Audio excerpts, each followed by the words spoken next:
Good morning everyone and welcome to this meeting of Shropshire Council's Cabinet. Before we start today, I'd just like to remind everyone that this meeting is being live streamed and recorded.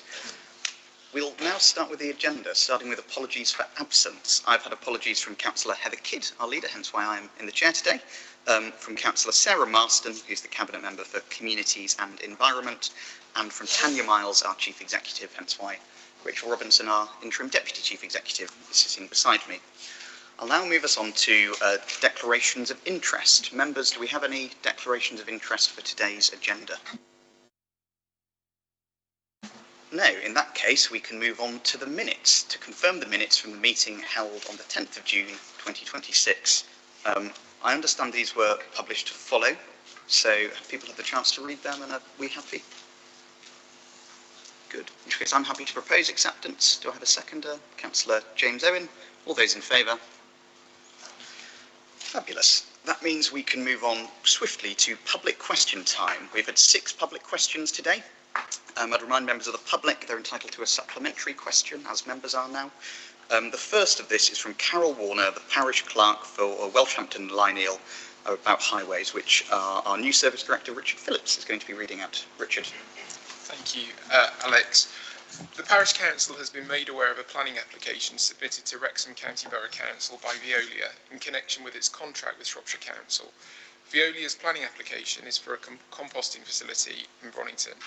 The Parish Council's main concern is the volume of traffic generated to and from the site. The highways assessment states, if the proposed development is operational for 11 hours a day, 7 o'clock till 6 p.m, then it could therefore generate up to 5 two-way HGV trips per hour, or 1 two-way HGV trip every 12 minutes on average. This will have a huge impact on the A495, the main route to the facility. The village of Welshampton is directly on the A495, and the Parish Council has historically raised concerns with the lack of visible traffic restriction signage and the current poor level of highway surface maintenance. The increased volume of traffic will not just affect Welshampton, but all towns and villages along the A495 and other connecting roads. The Parish Council would like assurance from Shropshire Council's Cabinet that should the application be approved, all relevant highways budgets will be reviewed and increased accordingly. Thank you. Councillor Vansimer to answer. Thanks for the question. Veolia's application for a new vessel composter within the Wrexham Council area is supported by a transport statement. It outlined that whilst the site is likely to generate a number of vehicle movements, in comparison to the permitted use of the site, the proposed development will result in an overall reduction in vehicle movements.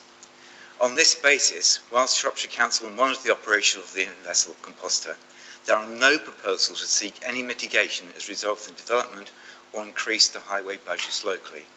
However, if the Parish Council has any evidence that vehicle movements will increase or the type of vehicles change, please get in touch with me. Fabulous, and there is no supplementary. So that moves us on to the question from Ollie Rose around the delay in Shropshire Council passing land to Oswestry Town Council. Richard to read. It's over a year now since the petition regarding this proposal was considered by the Overview and Scrutiny Committee. At that time, they noted the years of frustration regarding the delay in providing such a facility when planning permission was granted back in 2008. We had waited 17 years, now it is 18. They resolved that the matter deserved urgent action, and it was then reported twice to Cabinet on the 15th of October and the 19th of November 2025. It's been hard to work out exactly what SUC has done, but I understand that this land was to be included in the transfer of land under shared services from SUC to OTC. However, the recent report to OTC on the 10th of June detailed 10 such areas of land, but did not include the land by the Oswestry Leisure Centre, ideally suited for such a facility, and previously discussed as the most viable position. It is a pity that the children can't ride bikes on officers' reports and Cabinet minutes. As you can see, we have a lot of these. Can you please tell me when this land will be transferred so plans can progress to start work on construction of this long-awaited and much-needed facility? Councillor Evans to answer. Thank you, Chairman. This is a report prepared by officers which I support. Cabinet considered the skateboard and BMX pump track provision in Oswestry report on the 19th of November 2025 and resolved to support the next stage of the project. Cabinet agreed that Oswestry Street Town Council should undertake final consultation on the short-listed site options, many plural options, and that once a preferred site had been selected, arrangements could be progressed to lease the chosen site to Oswestry Street Town Council for the development of a pump track or skate park. Shropshire Council, as I am, are committed to progressing this lease either alongside other potential transfers or in isolation, dependent on the most expedient route.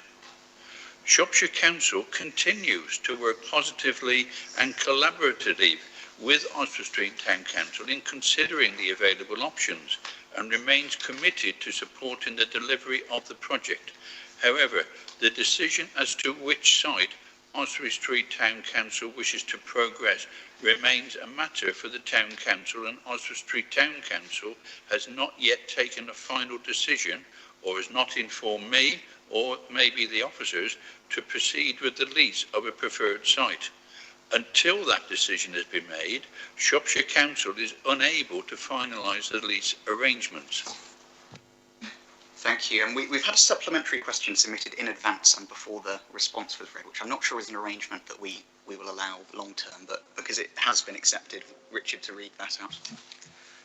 I'm aware now that Shropshire Council are potentially offering some land farther away from our requested plot, which has no access and is therefore unsuitable for a variety of reasons. How do they propose we access the land, as it is of no use without access? Councillor Evans. Thank you for that, and thank you, Ollie. I have been supplied with answers from officers. Officers have not informed me of any progression with Oswestry Street Town Council. I will talk with them later to find out, but it was an open book approach to Oswestry Street Town Council to approach Shropshire Council with a piece of land, and if they keep me in the picture, I will work with officers to expedite that piece of land can be leased to Oswestry Street Town Council at the earliest possible time. I am concerned that Shropshire Council is trying to work with all the parish and town councils of Shropshire, and we are committed to transferring land wherever we can and is possible to the appropriate council. Thank you, Councillor Evans. That moves on to the next question, which is from Mike Streetley, North West Relief Road, which Richard is to read. When the Council voted to cancel the North West Relief Road on the 26th of February 2026, it was announced that there would be a separate report on the Oxon Link Road and that there would be a task and finish group to work out what lessons could be learned about how £38 million of scarce council funds was spent with no meaningful benefit to the residents of Shropshire. Given how badly the project went, it would seem to be urgent that lessons should be learned as soon as possible and that those involved should have an opportunity to explain how this happened while the events are still fresh in everyone's memory. It is now 4 months since the cancellation of the project, but there appears to be no progress on these important matters. Could you please provide an update on these activities? Councillor Vasma. Thank you. I can confirm that a review of the North West Relief Road forms part of the agreed work programme for the Economy and Environment Overview and Scrutiny Committee. Progress is being made on establishing the North West Relief Road Task and Finish Group. The draft terms of reference have been prepared and are currently being shared with relevant officers for consideration and input. Following this stage, the terms of reference will be circulated to all members and expressions of interest will be invited to establish the membership of the group. While the Task and Finish Group will review and reflect on the project's history, its primary focus will be to consider the implications of the decision not to proceed with the North West Relief Road. In particular, it will examine the impact on the county's economy and highway infrastructure and explore how the challenges and opportunities arising from that decision can be effectively managed in the future. The Council remains committed to ensure that any lessons arising from the project are properly considered through the scrutiny process, and work is progressing to put the necessary arrangements in place to enable that review to be undertaken. Further updates will be provided as the Task and Finish Group is formally established and its programme of work is agreed. Thank you, Councillor Vasma. We can now move on then to the question from Andrew Skeets, the shareholder, who's here in person. And I think that's probably the best microphone, lest you be mistaken for the leader of the Green Group. Mystery lady on the television. That's Cassandra Polizoides, our Service Director for Place.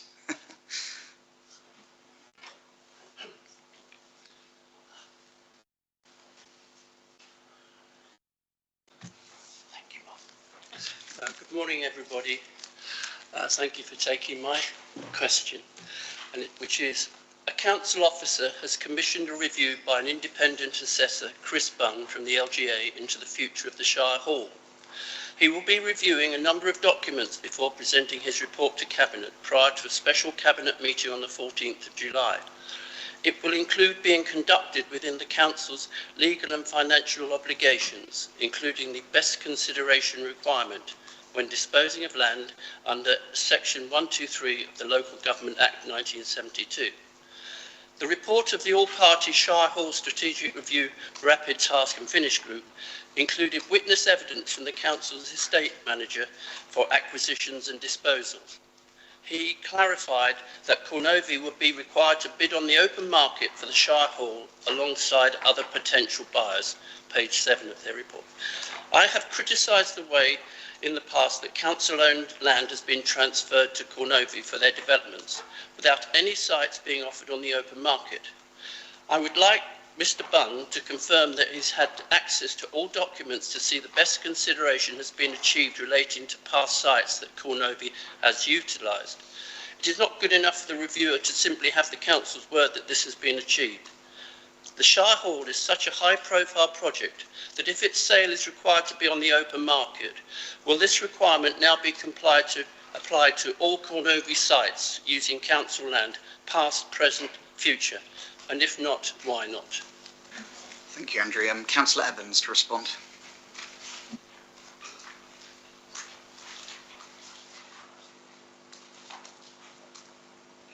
Thank you, Chairman. I've filed the piece of paper. As a result of the council decision, the Section 151 officer commissioned Chris Buss to undertake an independent review of all available information concerning the Shire Hall, and this was provided to him. The full report provided by Chris Buss has now been published. A special meeting of the Cabinet is to be held on July the 14th. This has been called to specifically consider the Chris Buss report and also the one provided by officers, which also has now been published. The council leader has stated this meeting on July the 14th will take place in public, and the intention is for Cabinet to make a decision concerning this site on the information provided to them at that meeting by officers, reports, or anybody which wishes to attend and say verbally or pose questions. I already have 4 questions in already concerning this project, and answers will be provided. Thank you. Did you have a supplementary? I do, yes, Mr. Chairman. I read the Council's latest draft medium-term financial plan, MTFP 27-28 to 31-32. The Council received a large loan from the Government in the form of an EFS. Because of this, the Cabinet has proposed to take a short-term view that it will dispose of assets. This contrasts to the answer I was given by Cabinet member Councillor James Owen to a question I asked on the 26th of February 2026 at Council about the financing by the Council of its solely owned Cornovy company. He said that the Council's investment in Cornovy was long-term and strategic. He asserted that Council sites which had been transferred to Cornovy were through share issue or bought after valuation. I have found no record of any payments being paid or their value. He added, any future financial returns to the Council are expected to happen in an undefined medium-term period. In the MTFP, 2 of the budget's guiding principles are to be open, honest and accountable in all our financial affairs, and to spend money as if it were coming out of our pocket. I and others have tried to obtain much detailed financial information about Cornovy and its separate investment company with no success.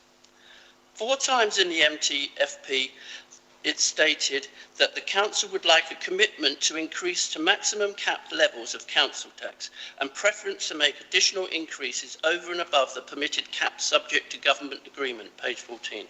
I and many others have faced a large council tax change of 11.6%, not 8.9%, for 26-27. It is probable that this rate of increase will be suffered by council taxpayers for many years to come. So my question is, because council taxpayers have had to bear immediate financial hardship due to the council's dire state, why shouldn't the council sell off its 35 potential building sites to outside parties and either close down Cornovia immediately or sell the company to a third party to raise funds and reduce current and future outgoings like the rest of us? Thank you. I'll hand back to Councillor Evans. Thank you, Chairman. I replied as Finance Cabinet Member for the Shire Hall. What has now been brought up is totally outside my area and is to do with housing. I have already replied privately to the applicant setting out dates when Cornovia will be considered by Shropshire Council several times, and I've tried to keep him in the picture and tell him exactly what is happening. It will be discussed at a cabinet in the future. The area is a responsibility of another cabinet member, and I know he is working with officers to provide public information which will answer many of those questions. I really object to having a question about the Shire Hall and then being asked a supplementary about something entirely different. That is not the way to do things. Ask a question about that as a separate subject, please. Thank you, Chairman. Thank you, Councillor Evans, and thank you, Andrew. Say nothing at this point. Well, you don't have a right to say anything, so that's all well and good. So our next question is from Kevin Pardy about highways repairs, but I understand Councillor Dartnell is to read that out.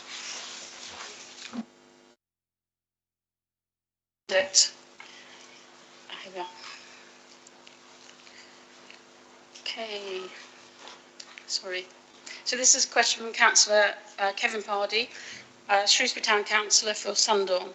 He's Shrewsbury's Deputy Mayor and a passionate advocate for fairness. His question: I have received statistics via Freedom of Information for potholes repaired and roads resurfaced within the 17 wards of Shrewsbury Town Council during the first full year of the Liberal administration.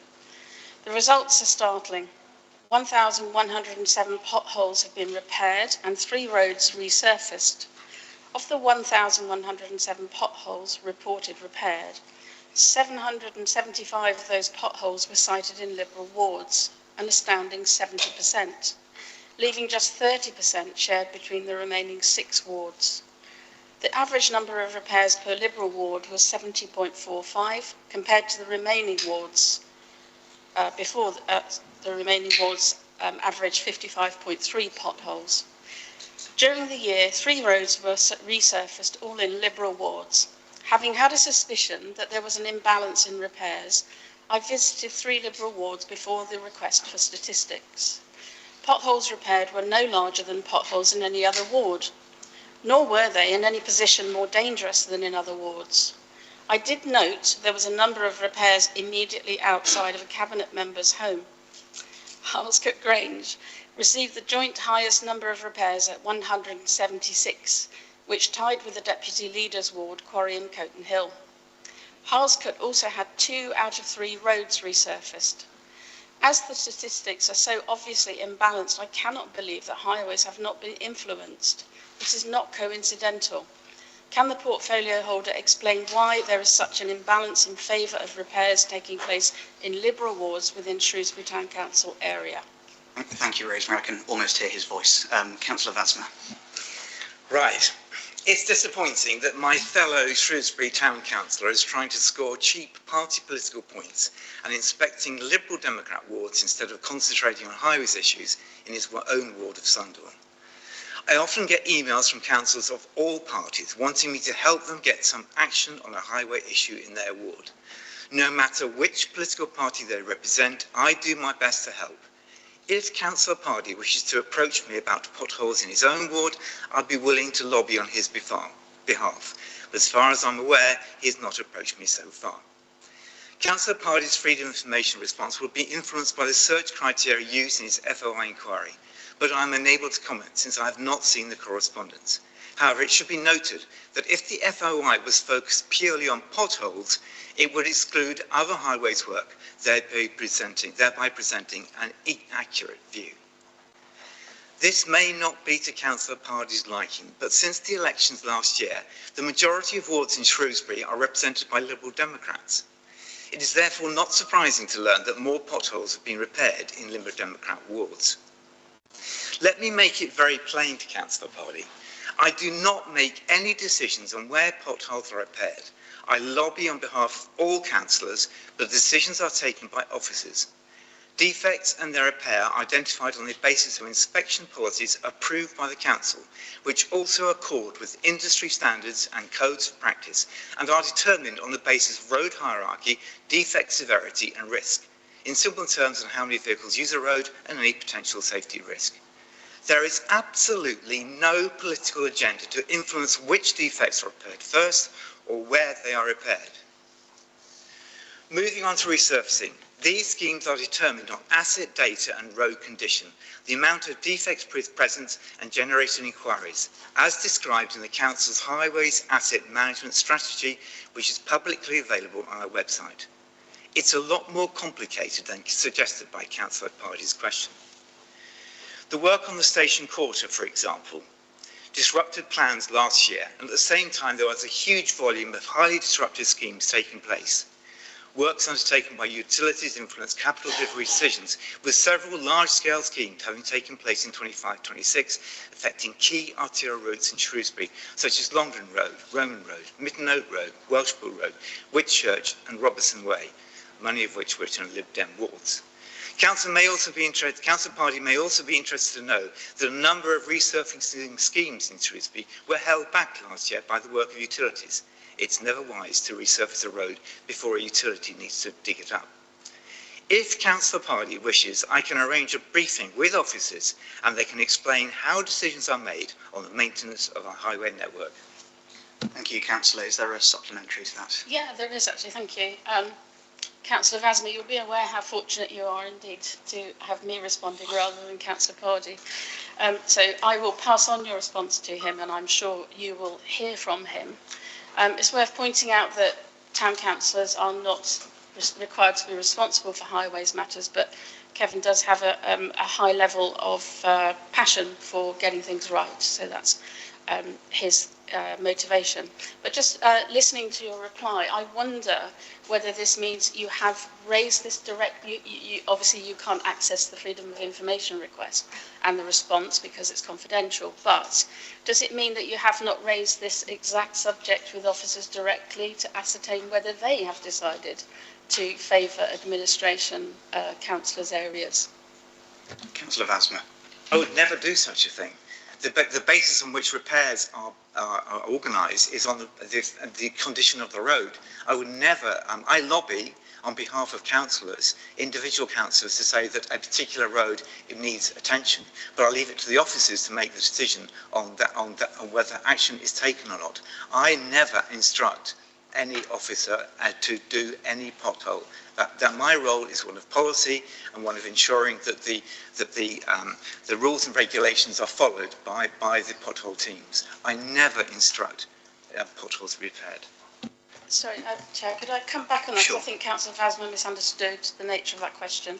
It's not questioning your procedures as a portfolio holder. It was questioning whether you had raised this subject directly with officers to say whether they had decided that they should prioritise Liberal Democrat wards without encouragement from you. No, I have never, and nor would I. Nor would I have any doubt about the integrity. I think there may be some cross purposes here, right, which you might want to take to outside of this meeting. I would say, looking at a map of Shrewsbury, about 70% of the road network is in Lib Dem wards because we've got some bigger ones, but that's an aside. Let's move on to the next question. I'm sure you can sort that out between you, which is from John Palmer, who's here in person, about the potential sale of Theatre 7. Thank you, Chair.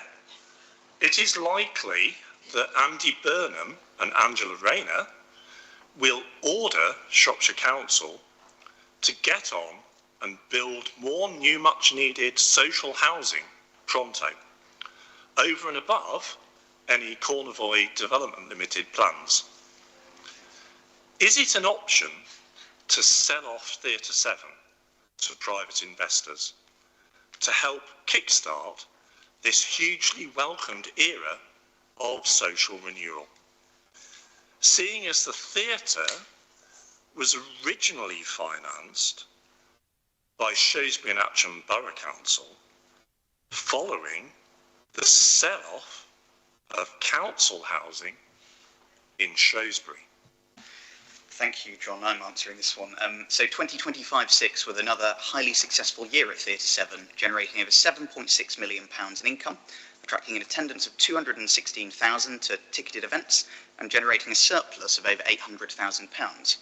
As a service that is generating significant income for the council, there are no plans to sell this provision to private investors. You will note that the principles of our medium-term financial sustainability and recovery strategy being presented to Cabinet today. These include reviewing the performance of traded services and commercial ventures. This review has been completed for theatre services already.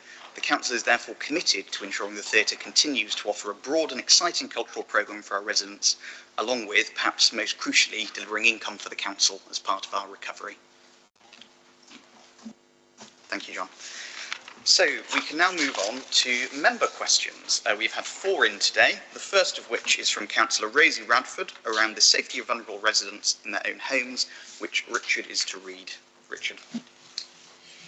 In light of the increased national focus on exploitation of vulnerable adults, including practices such as cuckooing, highlighted in the Crime and Policing Act 2026, and in the context of the additional challenges of rurality in Shropshire, can the portfolio holder with responsibility for community safety outline how the council is working in partnership with policing, housing providers and community organisations to identify risks earlier to ensure that vulnerable residents are able to remain safe and independent in their own homes?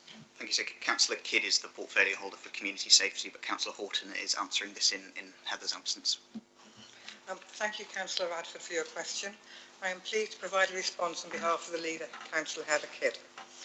Adult exploitation is a priority for the Safeguarding Adult Board, and an adult exploitation pathway and assessment tool has been developed to further support all practitioners across Shropshire in identifying and working with vulnerable adults who are at risk of or are being exploited. The work is overseen by the multi-agency Tackling Exploitation Group and is coordinated by the Shropshire Safeguarding Community Partnership Business Unit, which also supports the coordination of all community safety partnership activity. Therefore, it ensures that the Community Safety Partnership is fully informed of this activity and cited on any issues that might require their support. The Community Safety Partnership also has a 4P, Prepare, Prevent, Protect and Pursue, Serious and Organised Crime Plan, which identifies the current level of activity that is being undertaken for the 10 primary serious organised crime types.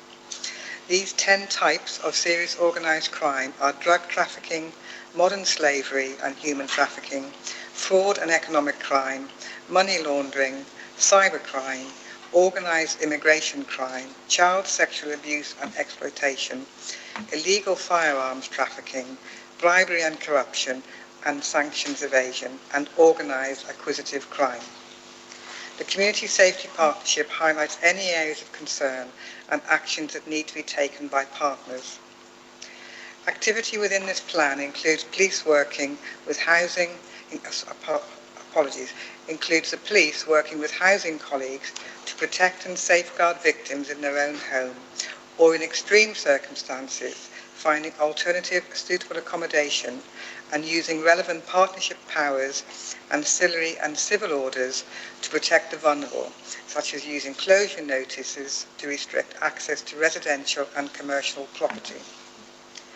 At the last Community Safety Partnership meeting, Shropshire's Serious and Organised Crime Profile was presented. Due to the sensitivity of this information, it cannot be shared publicly. However, it allows multi-agency partners to explore the action that can be taken to identify and support victims. Nationally, the highest proportion of referrals to the National Referral Mechanism in 2025 related to males reporting labour exploitation at 43% or criminal exploitation at 23%. Referrals flagged as county lines cases by decision makers in 2025 accounted for 90% of all referrals, and the majority of these were for male children at the point of referral. The government will produce statutory guidance on the offence of cuckooing. That was introduced in the Crime and Policing Act 2026, and this will include what police and other partners can do to support victims of cuckooing. The Community Safety Partnership and wider partnerships of Adult Safeguarding Board and the Children's Safeguarding Partnership are aware of the legislation change and may add further measures if required to ensure their plans outlined above to reflect any changes to guidance. Thank you. Thank you, Councillor Horton. I think Councillor Radford is online. I don't know if she has a supplementary or not. Hi, Rosie. No supplementary, thank you. Thanks very much. In that case, we can move on to Councillor Colin Taylor's question regarding fly tipping, and Colin is here in person.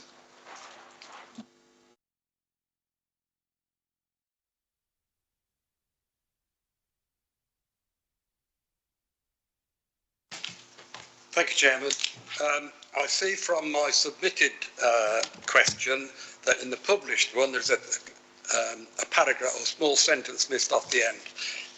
If you're okay with it, I'll read the full thing that I submitted. Go for it. My ward of Bridge North South and Elderly is regularly being used as a fly tip area. In particular, the area of Six Ashes, Wootton, and the boats off Wootton Ford and Hollow Ash Lanes are having to be visited by our fly tip clearing up teams on a weekly basis. What are council doing to deter this antisocial activity by means of putting up cameras at known hotspots, inspecting of the tip material to find evidence of who tipped the rubbish? What are the deterrents being put in place and when will they commence? How much is this antisocial behaviour costing council to visit, clear up and dispose of the detritus in actual finance terms? Does council log long-term environmental damage caused by the tipping of rubbish that may have contained asbestos or other noxious substances that can have long-term effects on health and the local environment? Thank you. Councillor Vasmer to respond to that. Thank you for the question, Councillor Taylor. I share the concerns raised regarding the persistent fly tipping issues in Bridge North South and Elderly, particularly at Six Ashes, Wootton, and the boats off Wootton Forward and Hollow Ash Lane, where clearance teams are attending regularly. These locations demonstrate exactly why Shropshire Council's fly tipping strategy is focused on three key themes: enforcement, prevention, and partnership working. Every reported fly tip is assessed by council officers. They examine tip materials, witness information, vehicle details, and other intelligence to identify those responsible. Where investigations identify sufficient evidence to meet the evidential threshold, the council will pursue appropriate enforcement action, including formal warnings, fixed penalties, or prosecution where justified. It is the responsibility of anyone arranging waste disposal to ensure that whoever they employ has the correct licences. If someone's waste can be identified in a fly tip, they can be issued with a £600 fixed penalty notice. For individuals who fly tip their own rubbish, fixed penalty notices are now being issued by Shropshire Council for £1,500, depending on circumstances. The strategy also supports the targeting of resources at known hotspot locations. This includes reviewing locations with recurring incidents and considering measures such as surveillance, signage, intelligence-led enforcement, and working with local communities and landowners. While it would not be appropriate to discuss operational details in public, I can assure you that persistent hotspot locations are regularly reviewed as part of our ongoing response. Deterring fly tipping requires more than one measure. Our approach combines enforcement action against offenders, public awareness of legal waste disposal responsibilities, engagement with the residents and parish councils, and the use of intelligence to focus resources where they can have the greatest impact. The objectives are not simply to clear fly tips, but to reduce future incidents and change behaviour. Fly tipping imposes a significant cost on the council through investigation, clearance, transport, disposal and administration, which is in excess of £140,000 per annum. Every incident diverts resources away from other frontline services. The council monitors these costs and uses the information to help target preventative and enforcement activity where it is most needed. Any fly tip suspected of containing hazardous materials, including asbestos or other potentially harmful circumstances, is managed in accordance with established procedures. Specialist assessment and removal are arranged when necessary, and the council works with relevant agencies to ensure risks to public health and the environment are appropriately addressed. In conclusion, the issues highlighted at Six Ashes, Wootton Ford and Hollow Ash Lane are recognised, and our fly tipping strategy provides a framework through which we seek to tackle them by identifying hotspot locations, gathering evidence, pursuing offenders where the evidential threshold is met, and working proactively with communities to prevent repeat incidents and protect Shropshire's environment. Thank you. Councillor Taylor, do you have a supplementary? Yes, please, Chairman. It's concerning the fixed penalties and any fines and that. Is it possible to publish how many fixed penalties have been issued? And is it possible this day and age to publish the names of the people who've done it? Let's have a bit of naming and shaming to help put a stop to this. Thank you. Councillor Vasma. Well, Councillor Taylor, you'd be pleased to know that I've actually approved yesterday a draft press release which does that very thing. And we will be doing that. I will look into the statistics actually and see if I can provide that for the future. Thank you. Excellent. So we can now move on to Councillor Rosemary Dartnell's question regarding the meal brace park and ride. Thank you. Councillor Dartnell. Residents in the south east of Shrewsbury and the villages have complained about the planned closure of Mealbrace Park and Ride. The complaints come from people who choose to use Park and Ride for various reasons, including convenience, cost, mobility issues, avoidance of town centre congestion and concern for the environment. Many have said they will probably have to drive into town if Mealbrace closes. Falling user numbers is the stated reason for closure, so please quantify the reduced passenger numbers and the time period in which it occurred. Substantial construction adjacent to the site has changed the access from the retail park to a newly constructed junction with no signage at all.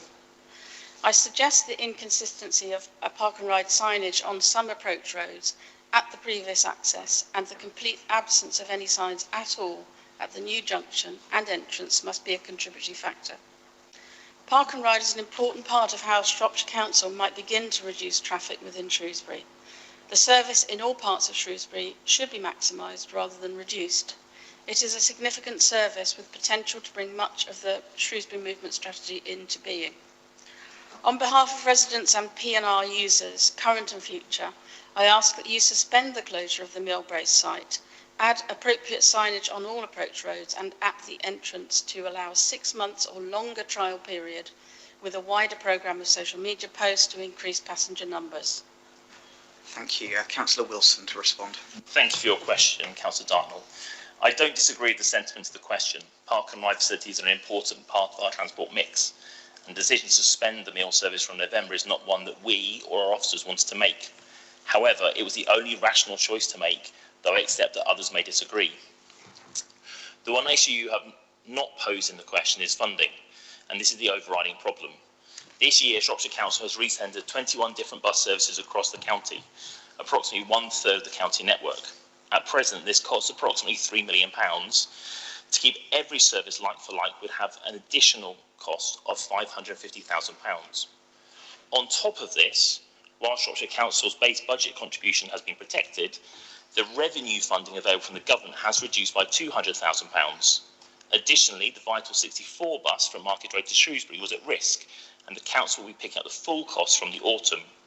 All in all, that leaves the council with a funding gap of approximately £1.25 million.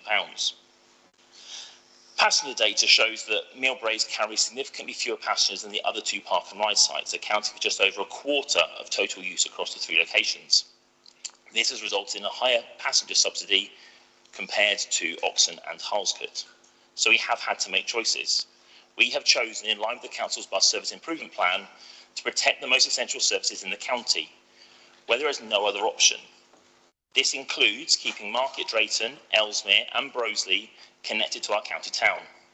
I'm sure that Councillor Dartnell is not suggesting that we choose to cut these important communities off from work, education, healthcare, family and friends. I am also proud that we'll be connecting Wem and Ellesmere again.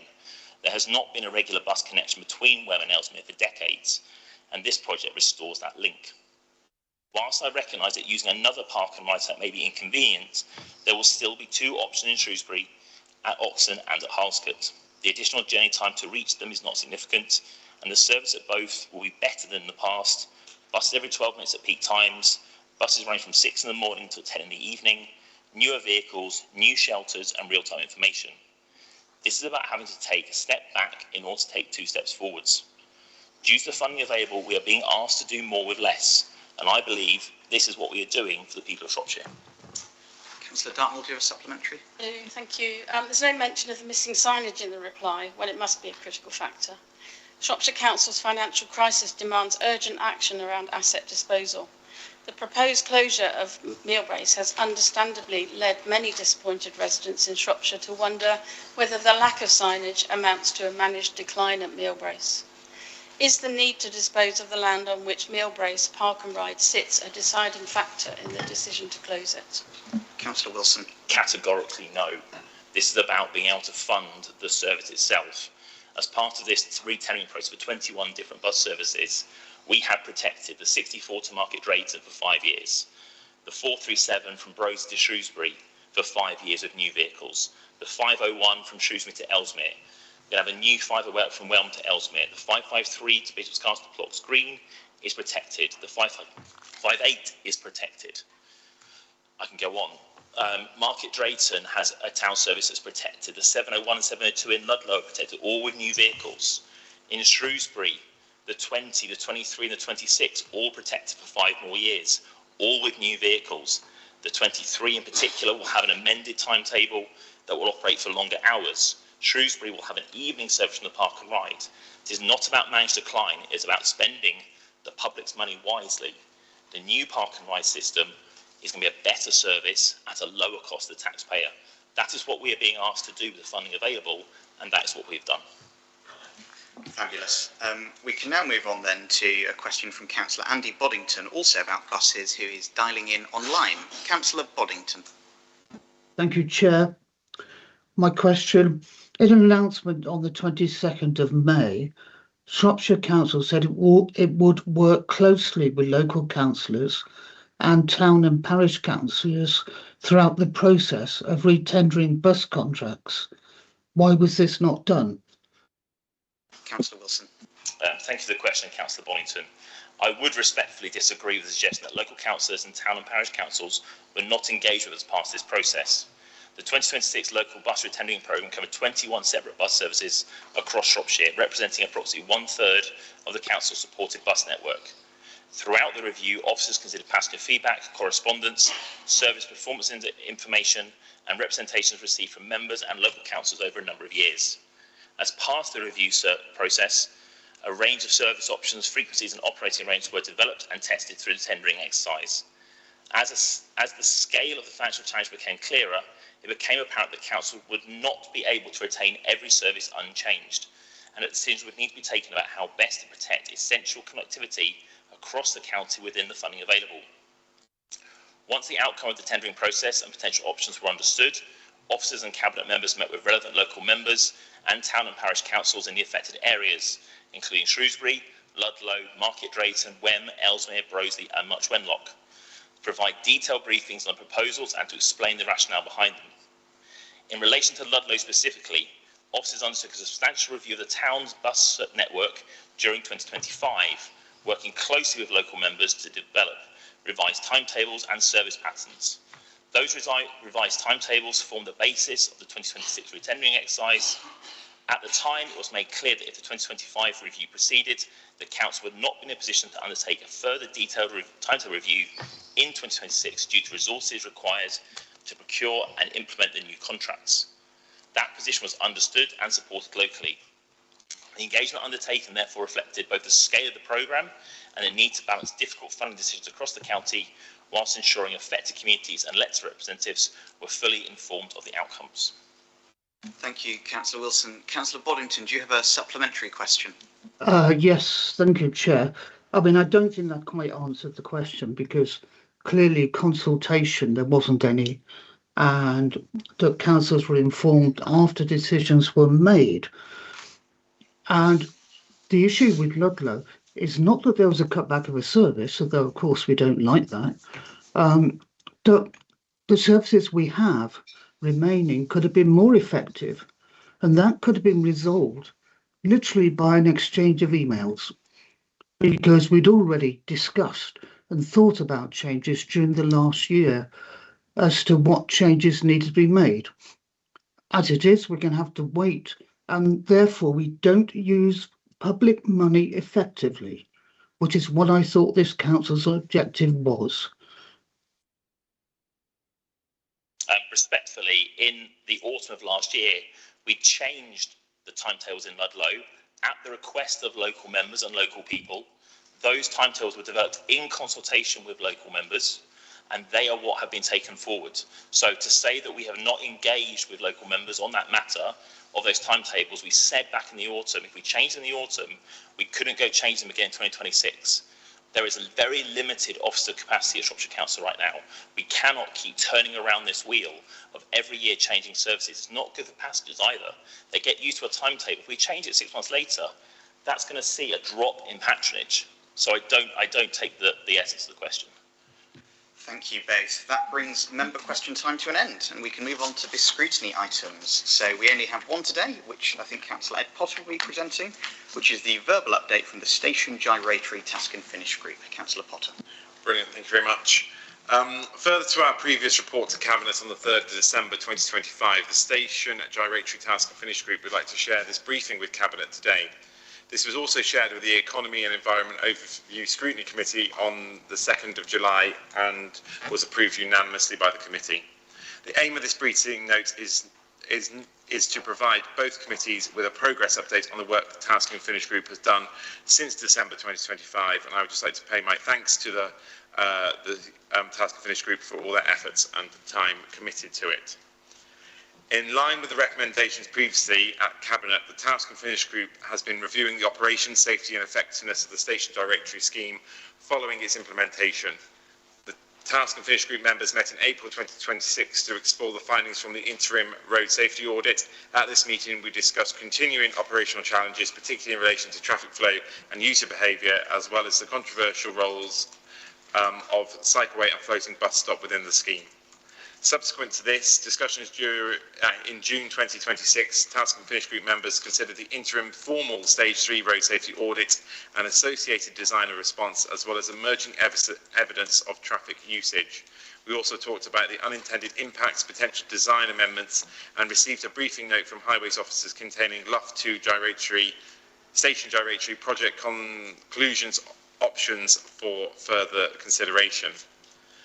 The current position is that the interim road safety audit was completed and the designer's response has been received and reviewed. Highways officers have updated the Task and Finish Group to advise that the majority of identified issues are considered to be minor defects such as signage and layout refinements, and that these can be addressed largely through contractor-led adjustments, which are already being progressed. A programme of works for these should be confirmed imminently. However, there remains a number of key operational concerns around the traffic flow and highway operation, with reports of increased congestion at peak times and the impact of traffic using alternative residential routes such as Beacles Lane and Victoria Road. However, some improvements in traffic flow have been observed, for instance, at Ellesmere Road. The cycleway and floating bus stop remain key areas of focus. While the Task and Finish Group heard that the floating bus stop is considered safe by design consultants, it does not align with current Department for Transport guidance and has attracted operator concern.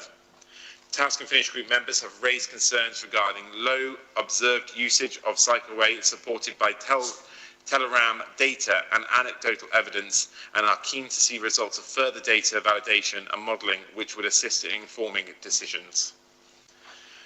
The cycleway remains integral to the original funding bid, and changes may introduce a risk of grant clawback. This requires further clarification with the funder. The Task and Finish Group has therefore considered 6 recommendations moving forward, and these are as follows. Continued delivery of the road safety audit recommendations via the contractor, which are currently progressing. 2. Explore the configuration changes to the bus stop and cycleway with the exploration of alternative design to address safety and accessibility concerns. 3. The Task and Finish Group has specifically recommended further exploration of option 3 when we considered it of the Luff Station Directory Project Conclusion Options document, which is to revert to 2 lanes of traffic. With parallel exploration of option 2 of the same document, which is to change the cycleway to shared use bus taxi cycle to ensure a robust comparison. Recommendation 3, clarification of the grant condition and any potential clawback risk through officer engagement with the funder. 4, members have highlighted the need for a strong evidence base to support decision making, including teleram data capture, traffic modelling, signal timing analysis, cycle usage data and validation of existing counts. And finally, the Task and Finish Group will continue to operate as a collective advisory group contributing to the development of recommendations. The Economy and Environment and Scrutiny Committee unanimously agreed these recommendations above and asked me to share these with you today. They also emphasised the need to ensure that robust consultation continued to take place with the emergency services and local affected businesses. Thank you. Thank you, Councillor Potter. I'll just first invite Councillor Wilson to respond to that as the portfolio holder for transport and regeneration. Yeah, it was a pleasure to attend Councillor Potter's committee on Thursday. I think they had a very useful debate, and I think they come up with some very sensible recommendations. I think it is fair to say, and I said this on Thursday, that I am no fan of the station directory scheme. That is not true after the event. When it came to council as part of the levelling up bid, along with fellow Liberal Democrat councillors, we asked for that section of the levelling up fund bid to be delayed because we had concerns about it. We weren't supported by others on the council at the time, the Conservative and Labour groups, but I think they probably in hindsight regret that decision at this moment in time. But that's for the past. We need to move forwards and get to a position which works for all the people of the town and the county. I think it's fair to say that no solution will suit everyone. I think we've even seen that a leading campaigner on it, Mr. Monaghan from the Butter Market, has this week changed his position about what he would like to see happen there. He raised a petition with 7,250, I think, signatures that was supporting what is now referred to as option 2, the combined bus taxi cycleway. He himself is now suggesting that he supports putting 2 lanes of traffic back. I think there are issues, as a layperson, and I'm not a highways engineer, I think there are issues with both. I think with the 2 lanes of traffic, I can imagine that the exit from the station will be very difficult, particularly if someone's exiting the station trying to get to Smithfield Road. They're going to have to cross a live lane of traffic in order to turn right. I think, as Councillor Naylor said at the committee on Thursday, it presents challenges for the emergency services. I'm very pleased that by working with the Chief Fire Officer and the Deputy Chief Fire Officer, we got to a solution where they were able to use the cycle lane as a way to get past traffic and potentially even improve their response times.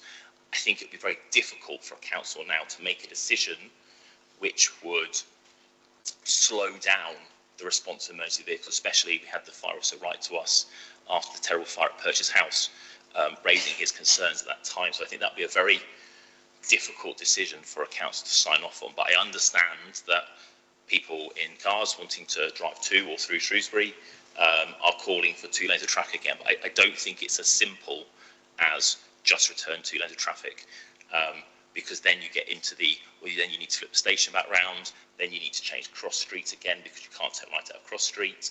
then you've got to try and do something about it. Just that you keep going down the line and you're unpicking at a problem. So I think it's right that we've taken a measured approach. I don't think a knee-jerk reaction, the just rip it out option, is right. Although that's very tempting to do, particularly for us as councillors, to say that I think it's right to pause and reflect, and that's what Council Policy Committee has done very well. I am concerned about the risk of clawback, and I've had discussion with officers already. What they will be doing if we agree this today, accepting the recommendations and taking this forwards, I'd like to suggest that we ask officers to explore properly the two options, actually properly cost them up. I know there's some numbers floating around, but their construction costs, they don't include the technical costs. There are going to be unforeseen things. So, for example, if there is a bus taxi cycle lane, officers are going to have to figure out how a bus can turn right on Smithfield Road, or a car from the right-hand lane can turn left into the station, if people can understand the way I'm looking at it. So there are complications the further you delve into this, but it's very easy to write a Facebook post about this, to say, take it back to the way it was before. Actually, I remember the way it was before.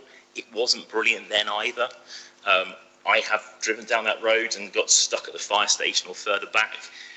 It's very easy to look back and go, everything was wonderful in the past. It wasn't, but it also isn't wonderful now. So, but there are things that have improved, and I think we have to look at, with officers, the outcomes that were required by the funding, and see where they have been met and where they haven't been met. So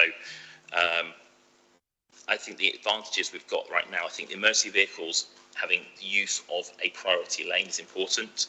I don't think, looking at us down there this morning, I don't think you could have cars separating left and right onto the pavement to allow emergency vehicles through, because you're designing a scheme which encourages people to break the law, and that's not really what we as a council should be doing.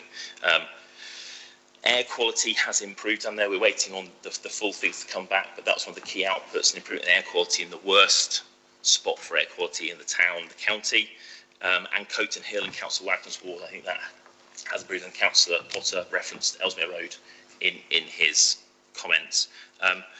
My prime concern right now is buses. I know we had a lot of questions about buses this morning. I am concerned that buses are stuck in that traffic. People are taking the bus either because they have to, or because they're choosing to park at Harscote Park and Ride to avoid congestion, but they're actually getting stuck in the congestion anyway. So I think if we can get them out of that traffic a little bit earlier, that will help. If we were to go to 2 lanes of traffic, we're going to move maybe 10, 15 cars out of the queue. It's not a huge number in that queue, so I don't know whether that's really going to have the effect that people are asking for, but I do recognise that congestion is a concern. I think that when I hear of people saying it takes an hour or two, then I think we've got a problem, but maybe there's an alternative route available. But yeah, so for me, we've got to keep the advantages that we've got. We can't lose those, particularly the emergency vehicles. That was really what started Mr. Monaghan's campaign at the beginning, I seem to remember, and others. So that's really important. I think buses are really important. Not prejudging, I think we have to let officers go and actually look at the two options and see what is practical within that area to make it work better for as many people as possible. I wouldn't say for everyone, it's not going to work for everyone.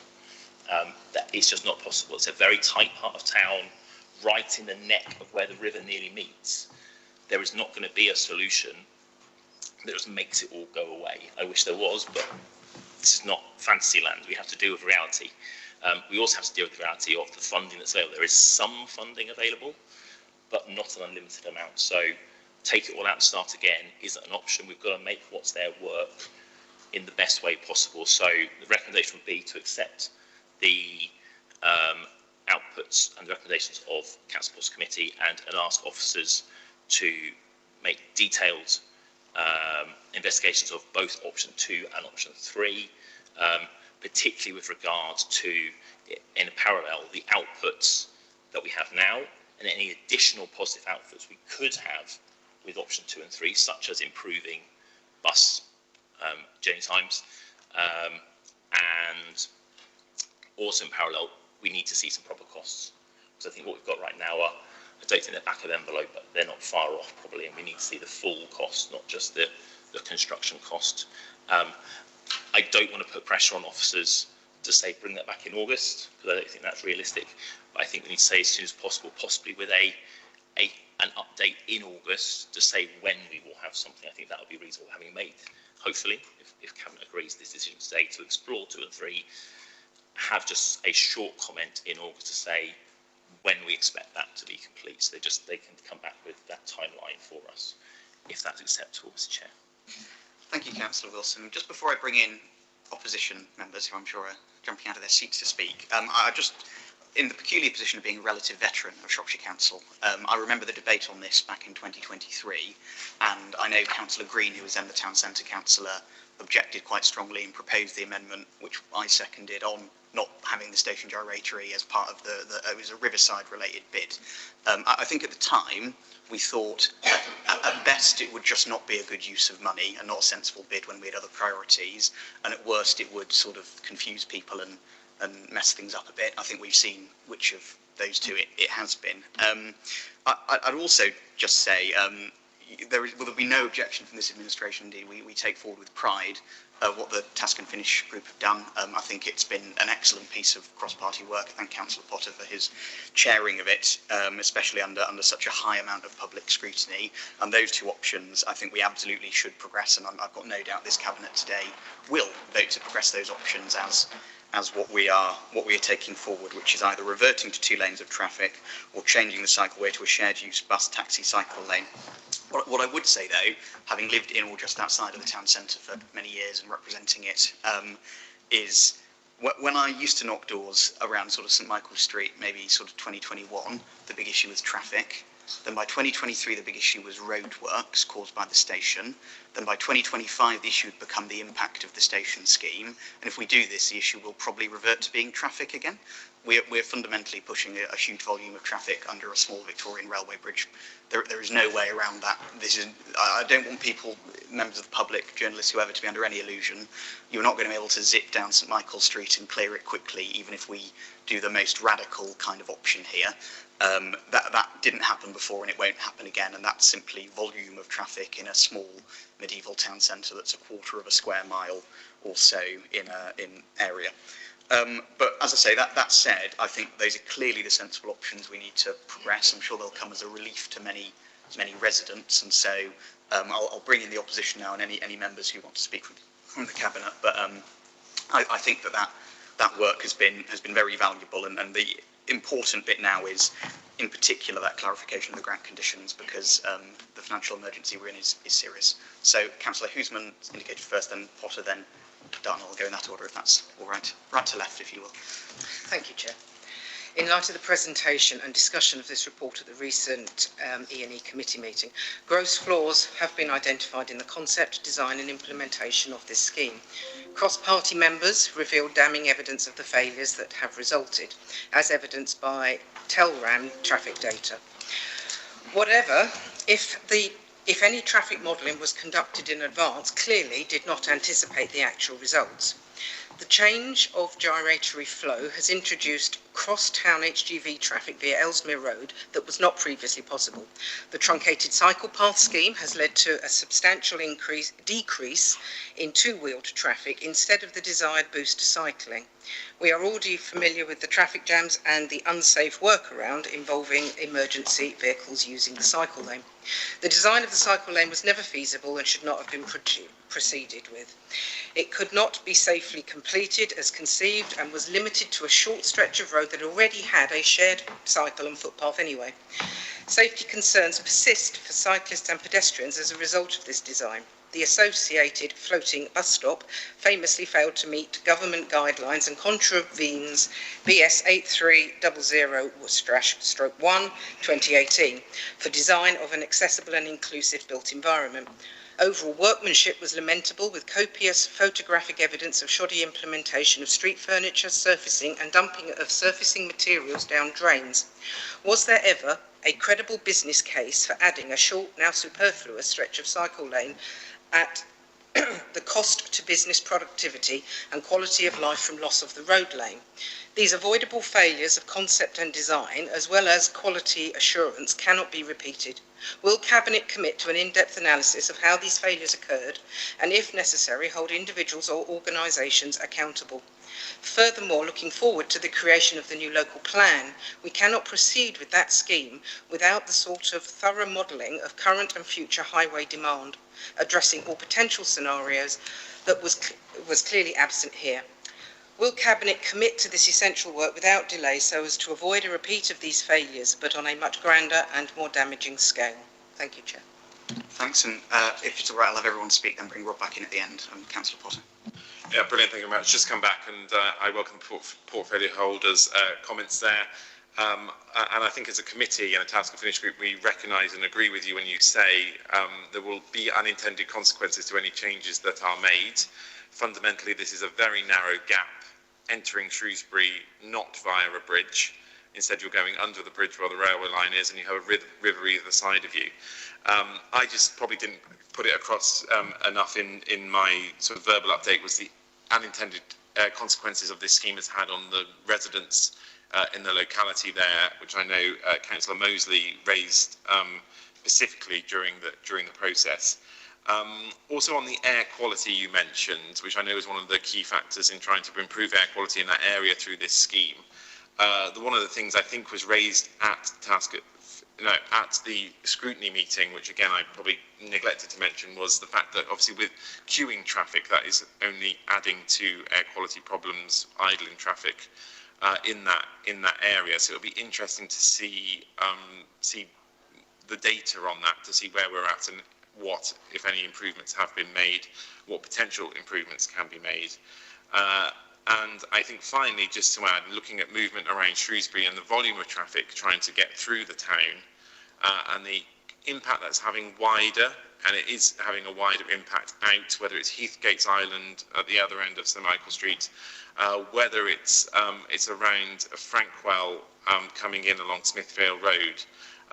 There is no magic solution to this, whilst huge numbers of cars are trying to get through the town. And of course, looking, as Councillor Usman has said, around the local plan with increased development and also trying to improve economic growth for Shrewsbury, there needs to be a wider look at movement in the town, but it also needs to focus on the outskirts of the town, the more suburban areas and the rural areas, to try and get a joined up thinking here to improve quality of life for people and economic output for what is the county town, which I think is fundamentally important.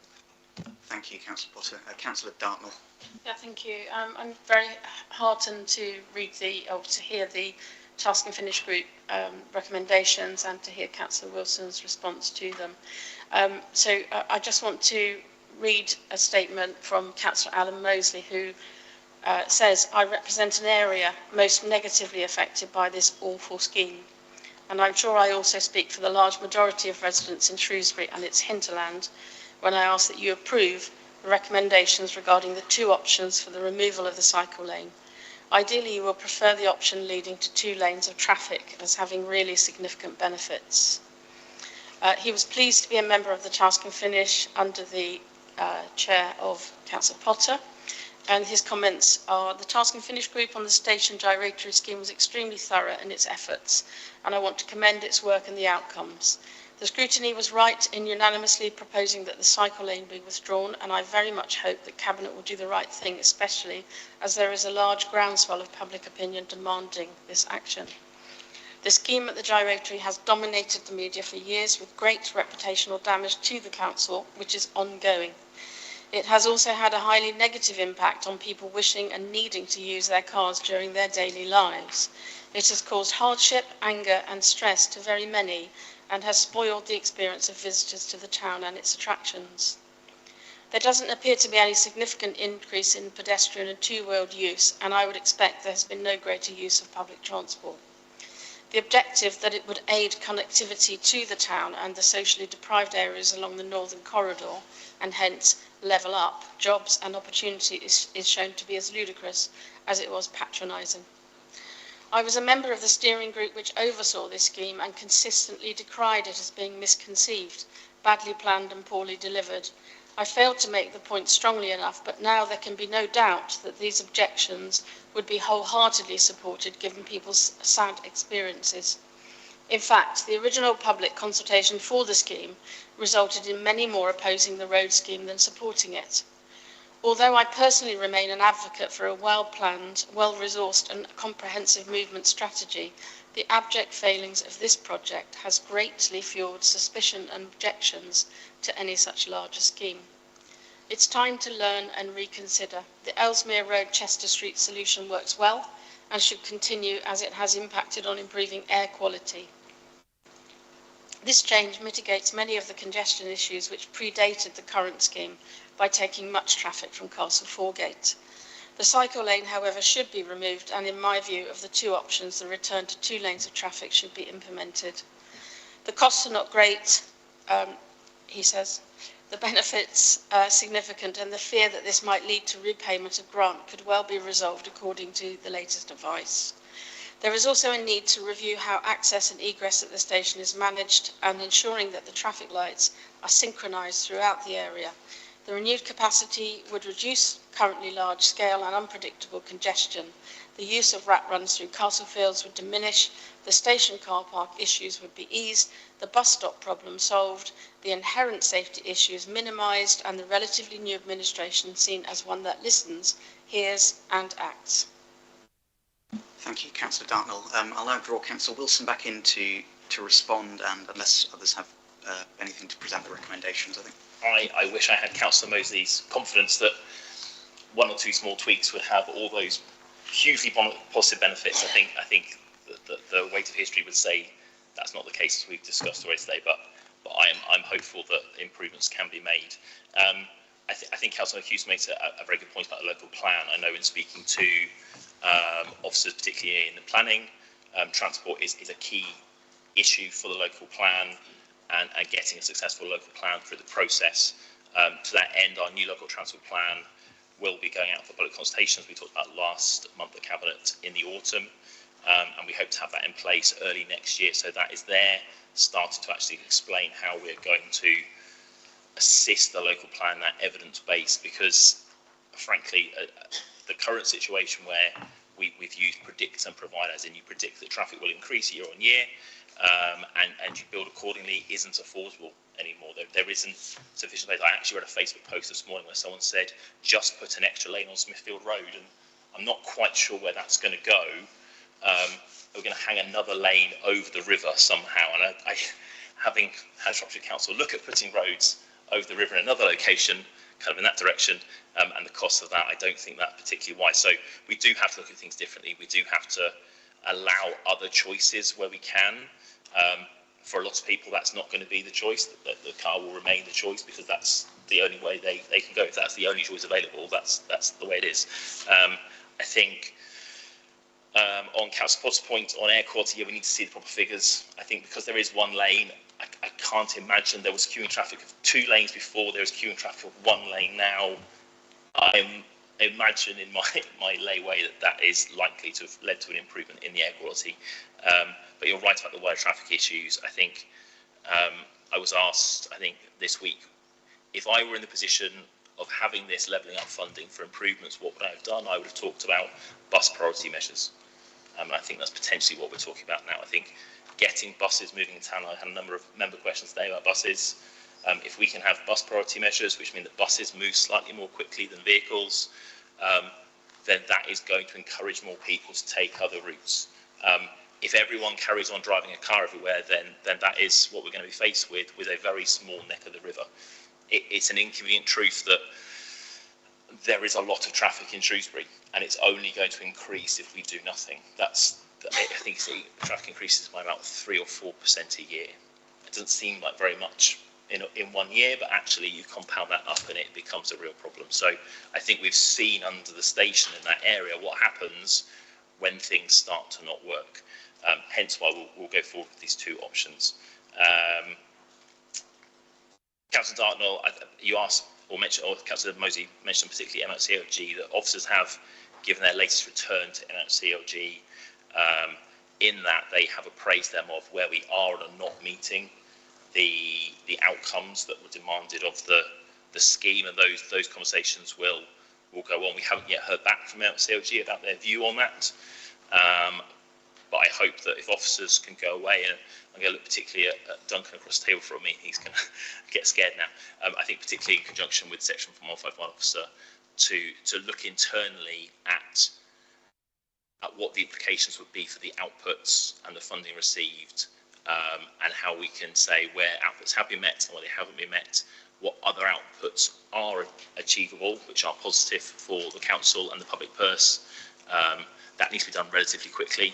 I think obviously this has been going on for a little while now. We do need to get to the right solution. So happy to recommend that we accept Councillor Potter's recommendations, ask officers to explore in detail options 2 and 3, and in addition, I'm not sure how, and I'm going to probably ask Richard or Rachel how we do that, but just a one-line update almost in August, just to let us know officers' proposed timeline for doing that, if that's possible.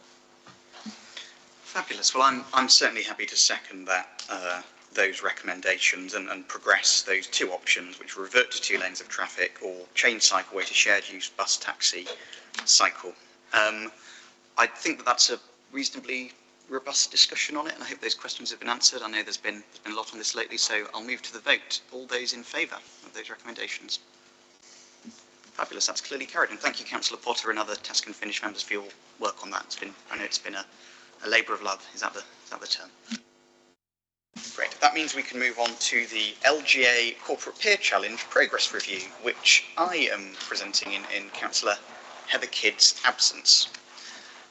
So, to start with, does everyone remember May last year? I think it's important that we do. When this administration took office, Shropshire Council was in a very, very serious position. We had just decided to declare a financial emergency not long after getting in. The council was looking at taking out that exceptional financial support and was under exceptional financial pressure. And I think confidence in the whole organisation had been badly shaken. The problems, as we thought they were multitudes. Governance needed strengthening, financial management needed greater grip, relationships needed rebuilding, staff working incredibly hard, but too often without the clarity, consistency and corporate direction they needed. As I view it, that was the state of the council we inherited. And one of the first decisions as a result of that this administration took was to invite the Local Government Association to come to this council and to carry out an independent corporate peer challenge. A lot of the reason we did that is because we thought when you're going to take on an improvement journey, you need a clean slate and to understand where you're standing. We didn't want to spend months arguing about competing versions of the past. We wanted experienced councillors and senior officers from other authorities who know their stuff to come into Shropshire, look carefully at how this council was operating and tell us honestly and where needed brutally what needed to change. That first review, which is just over a year ago now, was challenging. It identified 10 recommendations covering leadership, governance, financial management, transformation, organisational culture and relationships. It described a council facing serious financial crises, lacking sufficient corporate grip and needing to move forward with much greater pace and consistency. We, at a cabinet meeting, accepted those recommendations and more importantly, we committed ourselves and our officer corps to acting on them. Today's progress review from the LGA, that's being presented to cabinet, asks whether we have done that. The answer from the peer team is encouraging. They say Shropshire Council has made significant progress, while also making clear that we remain at a relatively early stage in what will be a sustained and challenging improvement journey. I think that both parts of that judgment matter. The report recognises that renewed energy, pace and commitment from both political and officer leadership has made a difference. That is important because organisations facing the scale of challenge we inherited need leadership that is visible, consistent and prepared to make difficult decisions. The report also says the Council is now demonstrating a much stronger grip on its financial position, with clear progress in financial management and governance arrangements. For me, that is one of, if not the most important things in the whole document and review. Financial responsibility cannot just sit with the Section 151 officer, however good they may be, or the finance team. It has to become part of the culture of the whole organisation. It has to shape every report, business case, procurement, staffing decision and transformation programme. The peer team's evidence in their review suggests that shift is beginning to happen. They point to stronger corporate grip, better governance, clearer leadership and greater visibility from political and officer leaders. They describe an organisation that is stabilising and building confidence. That is not a small thing.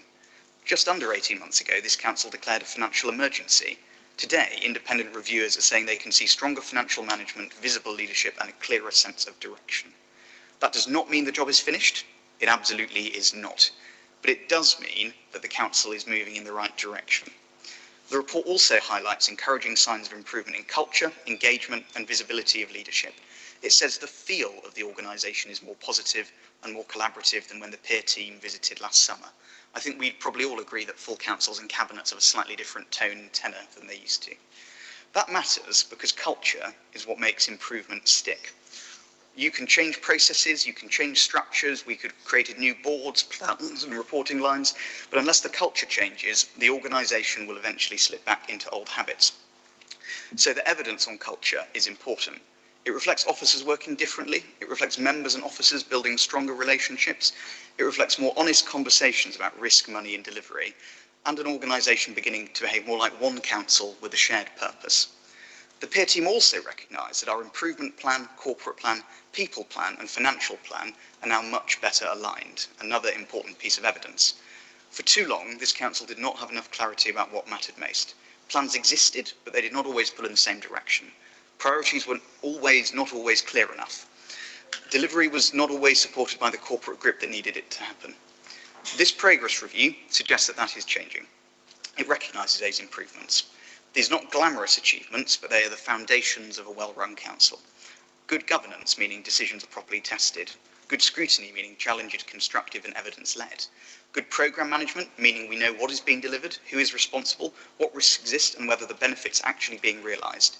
Those are the basics, but after the position this council was in, getting the basics right, or at least more right, is a very serious achievement.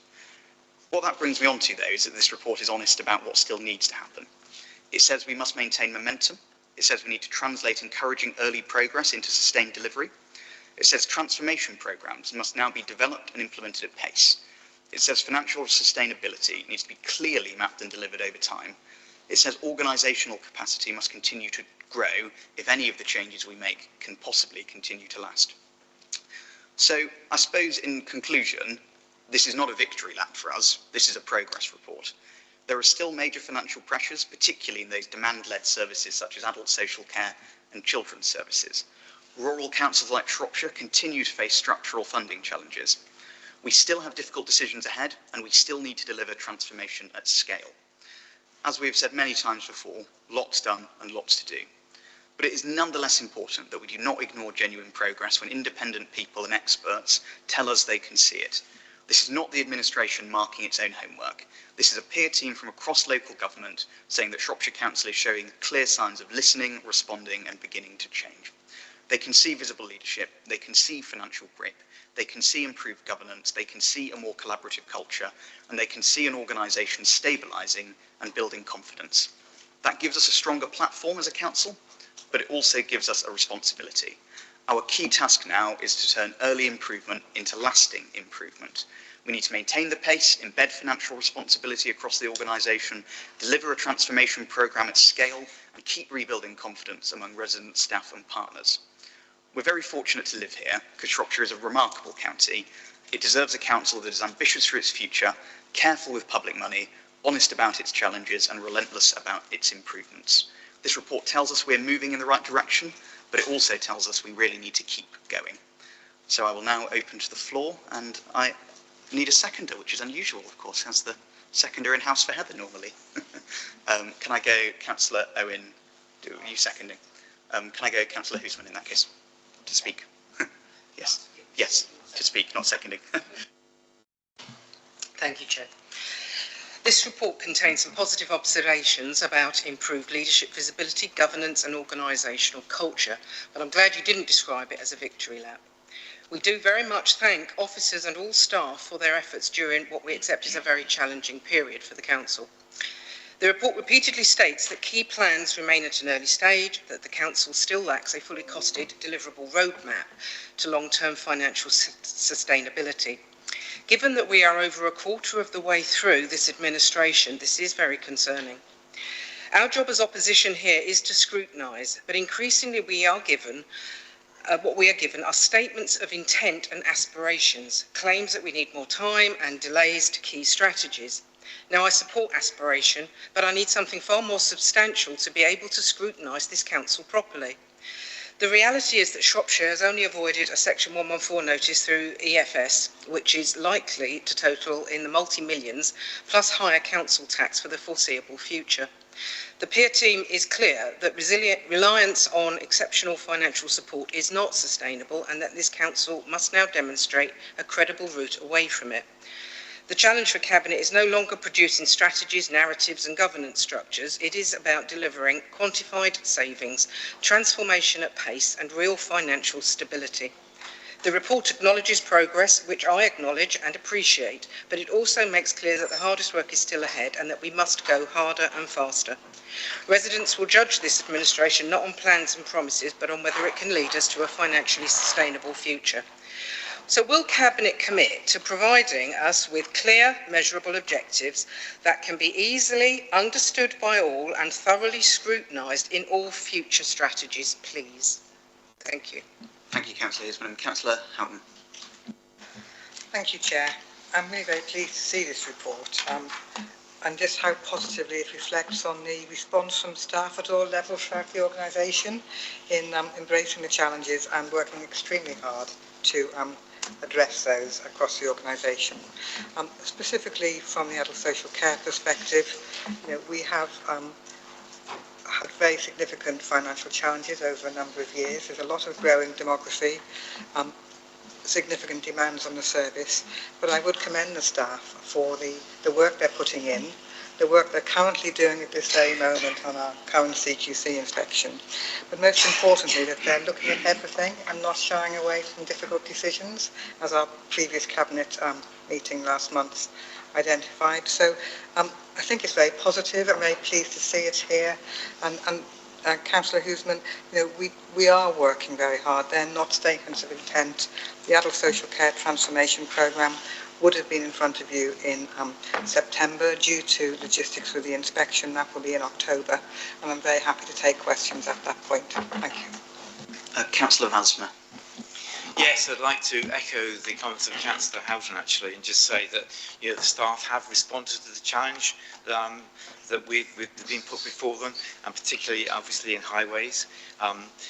In the report we got before us today, it says that there should be a focus on getting the basics right, and that's what we've been doing in highways. Over 160 roads have been resurfaced and surface dressed this year. We've made changes to the way in which the pothole teams operate. We've got more pothole teams, and I think people agree the quality of the pothole repairs is improving, and we're making progress. We had a terrible winter, of course, when pothole numbers trebled, but we are now getting on top of that, and if you look at the latest stats I've got before me on the 6th of July, 720 potholes recorded, but over 1,136 potholes were repaired. So we're making great progress. We're getting those basics right. We're actually plugging. There's been a number of holes in the staffing structure, which has made it difficult in some cases. So we're plugging those. However, I do realise that there are issues in terms of litter and grass cutting, but we have got plans to deal with those. We are actually tackling those, and I think we're making real progress as the LGA peer review would require in getting the basics right. Thank you. Councillor Potter. Thank you. Councillor Dan Thomas isn't here today. He sends his apologies, so I'm sort of speaking on his behalf, although some of the notes that he sent me, Councillor Hisman has covered off. But the one thing I picked up on particularly was the mention of pace. The report directly highlights an ongoing need to ensure the transformation programmes are developed and implemented at pace. This is an organisation that really is going to have to move at pace and take a much more commercial approach to things. I can't help but thinking if it was a private company or running as an operating as a business, the pace might be much quicker than perhaps local government moves. The financial stability is clearly mapped and achieved over time. However, time is moving quite rapidly. You're over 12 months into the administration and into the second year of 4. So time is moving significantly quickly.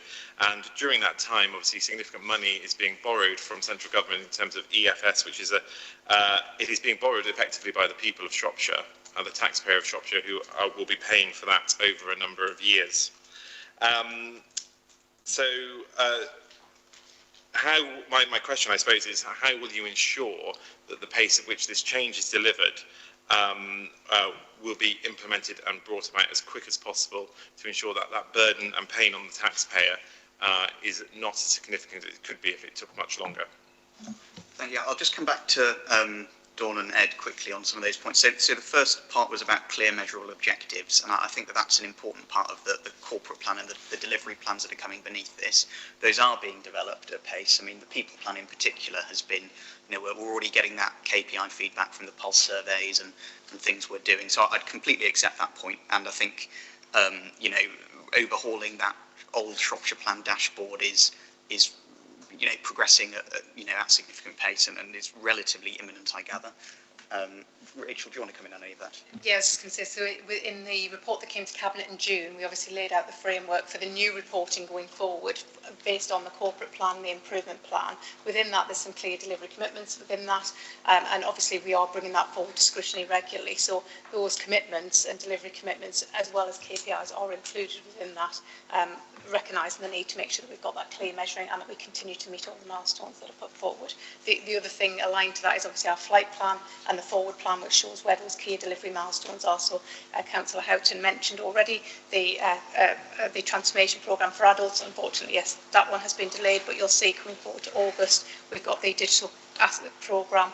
We're starting to bring those forward to make sure that those transformation programmes are coming before Cabinet and Improvement Board as well. Thanks, Rachel. And just on Councillor Potter's points, first of all, if any of his local private sector contacts are interested in applying for the head of commercial role currently being advertised, we would welcome that. I think it's a function of council that has been sorely missed. And I think when you look at the nature of our assets and the nature of our commercial interests, that needs progress at pace. So we're recruiting that and 5 other roles at senior level at the moment to try and get the capacity which the peer review teams say we need. I'll more address this to Dan. I know you're reading out comments on his behalf. It is slightly cheeky to criticise us on the finances, given 11 of the 14 months we've been in were under a catastrophically bad Conservative budget, which had a £50 million overspend, no delivery plans of any discernible nature, and we are still at the point at which we're sifting through those damned red, amber, green ratings in different bits of the council, where it turns out that red projects hadn't been looked at since they were written into a budget. Amber projects have pretty unlikely been delivered, and some of the greens aren't even on target. So we have spent 11 months under a budget which it would have been impossible to invest in capacity to stabilise the organisation or to make changes under. There was no way. Exceptional financial support is an ugly solution to that problem, but it is also the only solution and a necessary one. And I think that we're confident that bringing forward those transformation programmes over the coming months, we've already had children's services. Huge amount of work is going on in adult services. We had conversations with officers about an assets transformation programme soon. This year has to be the year where we stabilise. Next year, though, has to be the year where that EFS reliance is very, very significantly reduced at the very least. So if Dan is watching, I would say that was a fairly cheeky inclusion in his comments. I'll now draw back to some Cabinet members. Can Councillor Wilson, you were next in my... You've teed me up nicely. I think if you look at the CPC report, capacity is mentioned 12 times. I really think that all 74 councillors will know, whether they were in opposition previously with the administration or vice versa now, that getting things done in the council is incredibly slow. And I would say, probably speaking to other councillors, slower in Shropshire than it is elsewhere, because there is a distinct lack of capacity to get things done. We were looking the other day at the number of items that are on particularly senior officers' agendas for the next 3 or 4 months, and it is an enormous amount of work. And there aren't enough people to get that work done alongside doing the day-to-day work. And I suppose that does come back to, I don't want to echo you, but the previous plan of the previous administration was to reduce the outgoings of the council by kind of cutting people all over the place without any real regard as to where they came from. When we came in, it was stark that there weren't people to do things. So I think on screen now we have Cassandra Polozoidis, our interim service director for place shaping. She is new in post, as that was the thing we identified, that there was no leadership in place after the previous person in that similar area left. Paul Clark has also joined us in the last few months. A number of the people, I think, particularly in my area, which will affect all local members, if you are a local member who is trying to get a WO line painted, or a sign put back up, or a keep clear, or a zigzag outside of school, it seems to us like members a really simple thing to do. You just go out with a paint pot and you just paint it on. Actually, it's more complicated. There's got to be a traffic regulation order there. There's a lot of work behind that. But we didn't have the capacity to get that stuff done. It just wasn't happening. But we do now, since I think it's last week. Our new traffic engineering manager has started and is already at about 100 miles an hour. Obviously too fast for Britain's roads, but that's how fast he's going to try and get stuff done. And I'm sure people will be hearing from him that there is a lot of work to do. We also have a strategic transport manager who was a kind of function that really wasn't in the council. We had a combined highways, transport and economic growth department. That was kind of where we were when we moved in. So a lot of work on building capacity and capability in the council. We're nowhere near there yet. There are going to be a number of roles that are needed over the next 12 months, but I don't say happy, I'm satisfied that we're getting somewhere, and we can start to actually get to dealing with the nitty-gritty problems that seem small but actually probably fill up a third, half of our councillor inboxes, which residents really want to see done, and that's the stuff we need to be doing again. Fabulous. Councillor Hall, I have next on my list. Thank you, Chair. The report is really encouraging, and I echo the comments of my fellow Cabinet members. For education and children's services, it's focused on reforms in its organisational area, as well as improvements in management and policy and practice culture. I can say that this is now clearly being embedded in children's services with that forward-looking narrative that the report refers to, particularly in the areas of children's social care, one of our highest priority spends. Together with our recent children's reforms, SEND and AP reforms, and today you'll see in our upcoming Shropshire Achieving a Thriving in Education report by Natasha Moody, who, by the way, has been absolutely outstanding in her area with the reforms. You'll see that these are making vast improvements at pace that we mentioned as well today, that are doing really well. And also the service welcomes that governance and scrutiny that other members have mentioned as well. And I think that's a really important part of it, that to make sure that we are accountable all along that part of the journey. Thanks, Andy. Councillor Walker, I have next, then Councillor Evans. Thank you, Chair. I think it's one of these things with the CPC report. It's good that it's recognised progress, but I dare say if they came 3 or 4 months later, it would be even better than what they've said. So there's a lot of stuff in train, certainly in planning. As Rob's alluded to with Cassandra, we've got strategic leadership back, which was absent. On highway adoption, we've got a team leader now where that post was vacant since 2015. And so you've had 2 officers to do adoptions across the whole county, and now that's growing, adding bandwidth. Same with planning. We've got a lot of recruitment going on at the moment on the policy side and on the DM side to actually add bandwidth so we can actually generate more money. It's not, as I keep saying, it's not just about minimising cost. The problem with the previous situation was that they lost key members of staff that actually brought money in, and that's not sustainable. We've got to ramp down on the on the drawdown of EFS, because the revenue implication of that and the ongoing long-term problem are profound. But I'm confident in the work that's going on with officers in the transformation side of things, to not just improve the way services are delivered, but to actually do it in a much more robust, efficient way, which will actually help us drive down costs and realise genuine savings. The problem I've had is we've had 10 years of undelivered savings, which is cumulatively is a massive amount of money that's been missed. I know previously Dan has talked about the record savings of the last administration in their penultimate year, but equally we had record undelivered savings, so we've got to nail everything. So if we're going to have any credibility with the government improvement board or anybody else, we've got to deliver. There's no wiggle room, as I said at the last meeting. We're between a mountain and a hard place. It's not a rock and hard place, and the scale of what we've got to do and the upheaval, we are literally turning the whole council on its head. That's the way I look at it. There's no wiggle room. So I'm sure in the next few months, even members across the council will see more things becoming apparent about the changes that are going on. Thank you. Fabulous. I'll now call Councillor Evans, then unless anyone else has a contribution, draw a line under that item. Councillor Evans. Thank you, Chairman. CPC, they have visited this council several times. They've visited this administration twice, once to look at it and once a review to see if their previous actions have been taken notice of, which they have.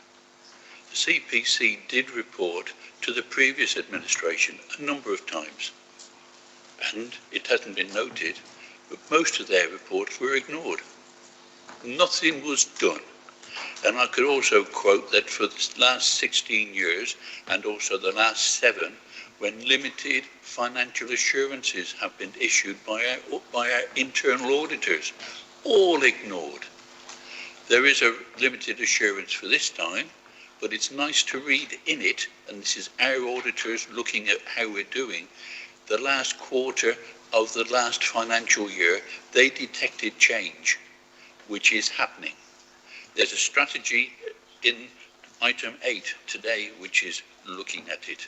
The CPC came back, looked at it, they interviewed me, and they interviewed 1 or 2 others, and the report does note the changes, and they went in depth. And we've also had SIPFA looking at us and various other bodies looking at how we are doing, and every one of them have said there's a deep hole you've got to climb out of, but we are doing our best. And yes, it is changing. This year there's EFS. There will be EFS, I expect, next year. But we are changing the whole structure of the council. We've got some new staff, interim staff, which I'm very happy to work with, and we are turning I use the word tanker very often. We are turning the tank around, and look out, because we will be a 4-star council at some time in the future. We are improving. As per the last CPC report, when they came back to have a look at what we are doing, and I wait to hear what the SIPFA report, which has only just been completed, and they have returned their report straight back to the government minister so that he can have a look to just check that we are doing what we said we would do last autumn. Thank you, Chairman. Thanks, Roger. And I think the mantra of this cabinet is very much lots done, lots to do. So just as a final point before bringing that to a vote, I think it is worth thanking the staff and officers of this council who've been largely, I think, responsible for much of the hard work in the report that's been hailed as good progress, and also cross-party work has been hailed, and thank the opposition, because actually I think we are working together a lot better than the previous council ever did on a wide number of issues. So well done all, but lots done, lots to do. I'll now move that to the vote. I proposed and James has seconded. All those in favour? Excellent. As it's now 12:15, I'm going to propose we take a short break. If we could be back at 12:30, is that doable, do we think? Yes. If we try and get back here for 12:30, and if there are huge queues at the cafe, it might be 12:35. See you all then.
Thanks.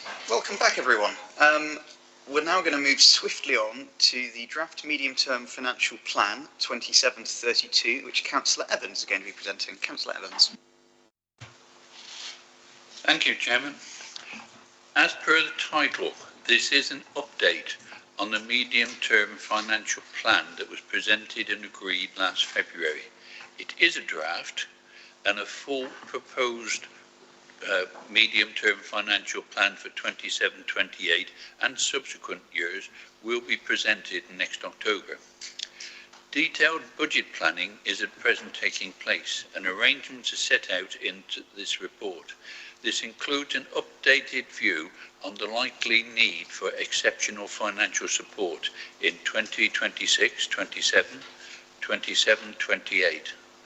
Also included, in the interest of openness and transparency, is a financial sustainability and recovery strategy that the Council will need to apply in future years. It contains 10 recommendations that Cabinet are asked to agree, plus 2 instructions for the Section 151 officer, who I know will be glad to receive those. The Council must, of course, set a legal budget and will need to ask for EFS from government for the next few years. The removal of the rural grant has, of course, made that task even harder, or made the task for a sustainable council to be even harder to achieve. Government has been carrying out an independent review of our actions and plans in recent months, and we expect to be informed of their findings in the near future. The government also, of course, expect our need for EFS to reduce. This does need to happen, as any EFS loans taken out do need to be paid back. As an example, the loans taken out by the previous administration of 26.78 million in 2024-25, plus the loan that we had to take out in the 2025-26 financial year, when we took over a totally unrealistic budget that had been set by the previous administration, and after they had virtually used all the reserves. So borrowing was the only avenue open to us. The Council did in fact only draw down part of the EFS loan that was granted for the last financial year. The amount that we did not use amounted to around £10 million less, and so saved both the interest and repayment charges that would have been incurred by residents of Shropshire for the next 20 plus years. The draft report shows the funding gap for 2027-28 is estimated to be between 121 million and 82 million, with a most likely gap to be in the region of 99 million. This is £24 million less than the estimate that was made in February 2026, and the estimate then was 123 million, depending on which paper you read. This present council tax charge is, of course, still less than many other comparable councils, as shown on page 7 in Table 1 of today's report. Table 2, shown on pages 6 and 7, gives further likely budget details. The financial sustainability and recovery strategy is shown in section 5 of today's report. It focuses upon rebuilding and strengthening organisational capacity and capability. This is after the previous administration took voluntary redundancies of over 200 staff, when a lot of capacity and capability left this council. Central to the information is that transformation is happening with prudent financial management and long-term investment choices. This strategy also takes into account previous external and internal audit recommendations, which I referred to earlier on in this meeting. I ask everyone to read the attached appendices for further details. Chairman, I move the recommendations listed at item 2 in the report. Thank you, Councillor Evans, and I'm happy to second that. Do I have any comments from members on any of that? Councillor Dartnell, then. Thank you. Yes, thank you for the report. I could ask a million questions as ever, but I'll just limit myself. I mean, we all know in this room that the council's financial and democratic survival sits on a knife edge. We know it's going to be like that for a number of years, and this report confirms it. It's not good reading, is it, as ever? As is true for budgeting, getting the MTFP right is both critical and fundamental to every single service the council manages on behalf of our residents and on that journey to being a normal council, if you like. Working cross-party as we do, it is encouraging to see the progress of the new financial team. It's far too early to congratulate anyone, but Shropshire Council seems to be on track, or at least at the starting line of a mega marathon back to sustainability. I just want to ask about monitoring. There's not really any mention of monthly monitoring. For 2 years, we've had monthly monitoring of actual spend, and obviously supplemented with quarterly monitoring as well, and I'm hoping that we're still going to continue to see that. Happy to bring you back in. If I can, Chairman, monitoring will commence. Q1 is there, but I was conscious, as has happened in many years, the first 1, 2, 3 months, the finances can go in different places, and we need to have a consistent, a well worked out result. So the Q1 results is due to be published in September, and I would imagine from September onwards we will be having those monthly monitoring meetings just to share that information to all the different group leaders, because I'm committed to openness and transparency, and as you will be aware, I walked away from the previous one because information was not being shared, and I do intend, and we will commit to sharing as much information as we can at each of these monitoring meetings. Thanks. Come back on that just very quickly. Roger, you said it will be shared with group leaders. Will it not be shared with the public? They will be shared via the cabinet reports as well, but as soon as we have them, we have been offering them to the group leaders as soon as we have them, because a cabinet report has to be scheduled and goes through the processes that needs to put it on the forward plan, etc. So we need to be certain that that report will be available for those times, but it will be both group leaders and the public. Could I add, yes, all of that. If I could add a few more details, maybe below the surface, Rosemary. Firstly, we were trying to introduce new monitoring arrangements. Something wasn't quite right in what we were doing. So, for example, we're now taking 15 days rather than 10 days before we hit at least the officer's statement. So we're currently working on period 3, the end of Q1. That is to allow for more discussion and dialogue between finance business partners and service directors, which there really wasn't time for before. So I think this feeds back to the principle that we were talking about, the sharing of the financial responsibility between service directors and accountants, really. So let's try to increase that dialogue and make it more interactive. Narratives for budget variations are now being signed off by service directors rather than by accountants. The accountants will help write them, but actually it's the service directors who have got to buy in to those numbers. We have a number of audit recommendations going back some years actually about making more use of actuals rather than numbers punched into a spreadsheet. Well, that's normal, and that's something we've got to rebuild that skill within the team.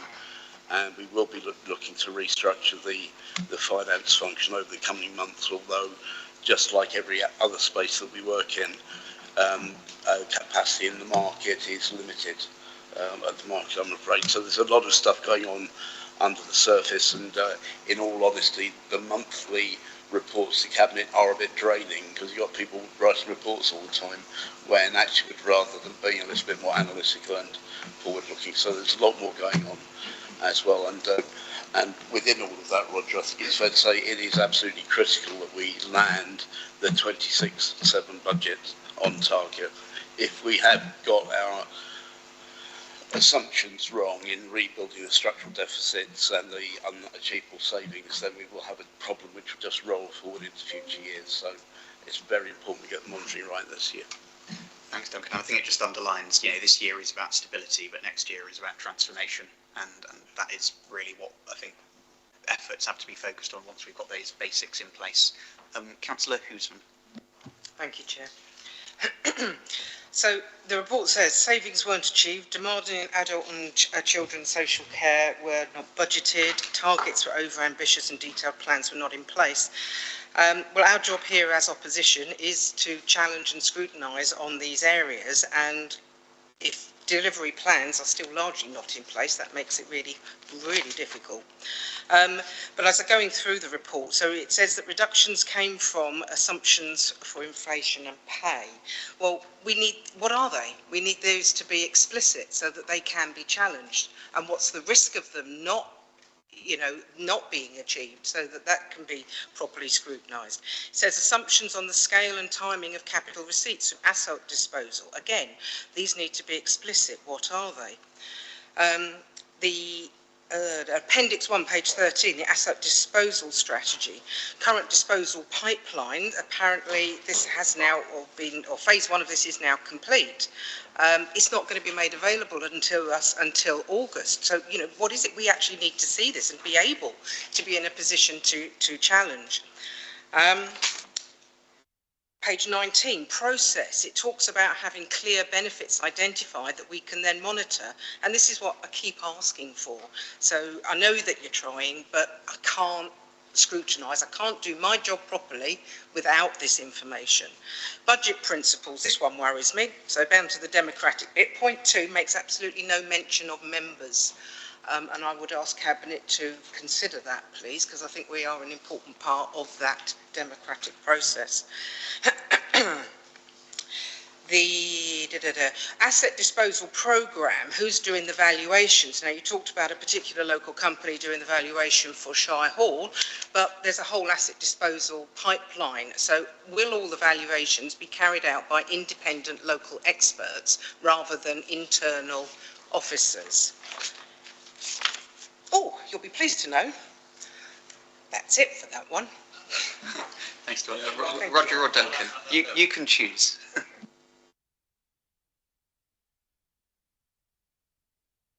Just knock it over again. Well, I feel like I let you down a bit there, Dawn, sorry.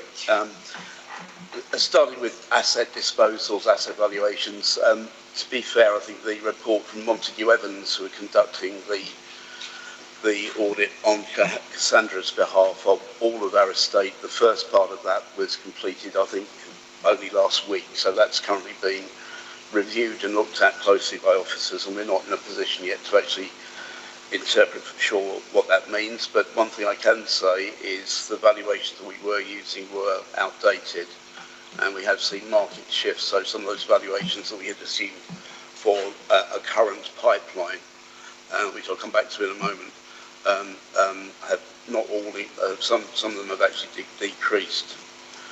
Also, the timing of the disposals are in the old programme highly ambitious and are unlikely to be delivered at that pace.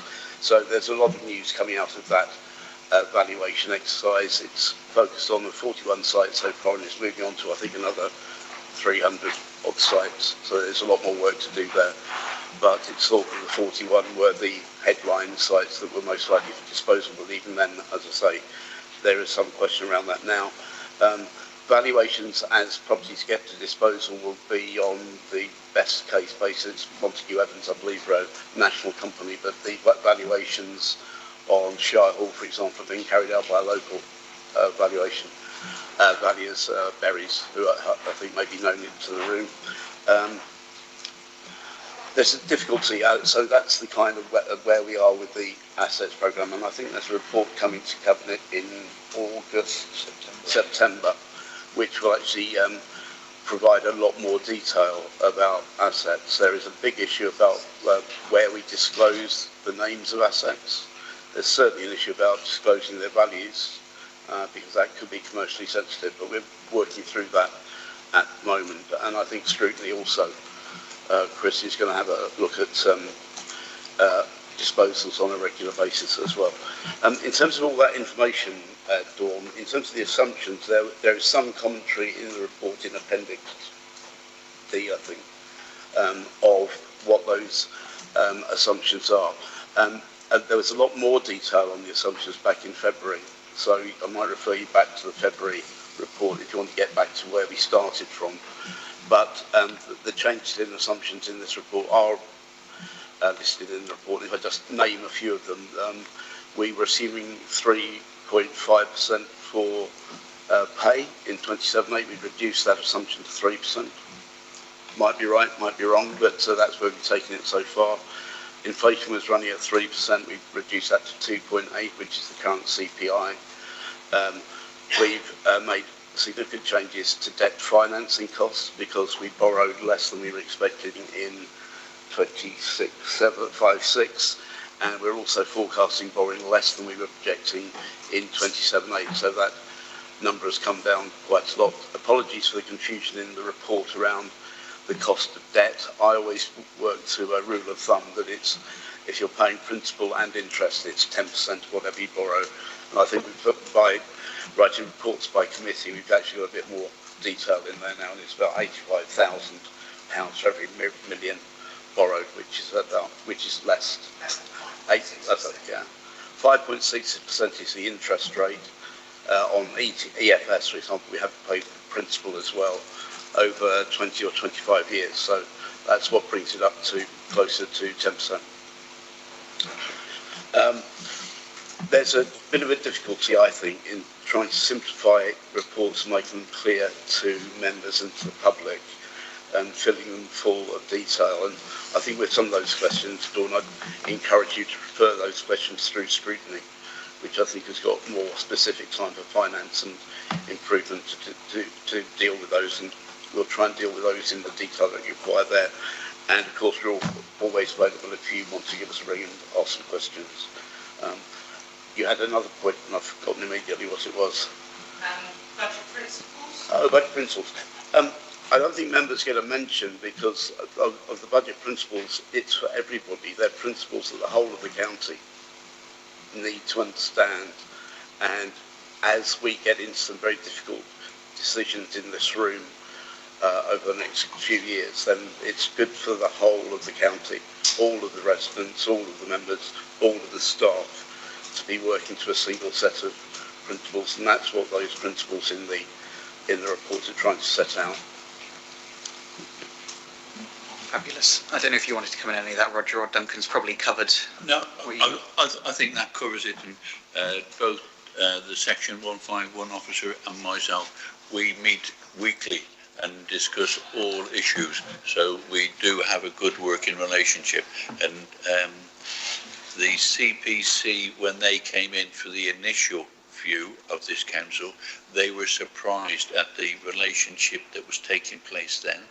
When they revisited the council and did a review on it, they remarked how good the relationship was now.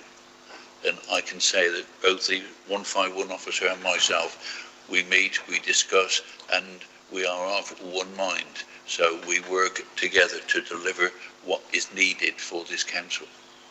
Thanks, Roger. I would also say on budget principles, Principle 2 does refer to audit and governance, finance and improvement scrutiny, and that full council approves the budget, which, you know, members are inherent to those parts of it. Appropriately, the chair of one of those committees has just indicated he wants to speak. So, Councillor Naylor, if you'd like to contribute.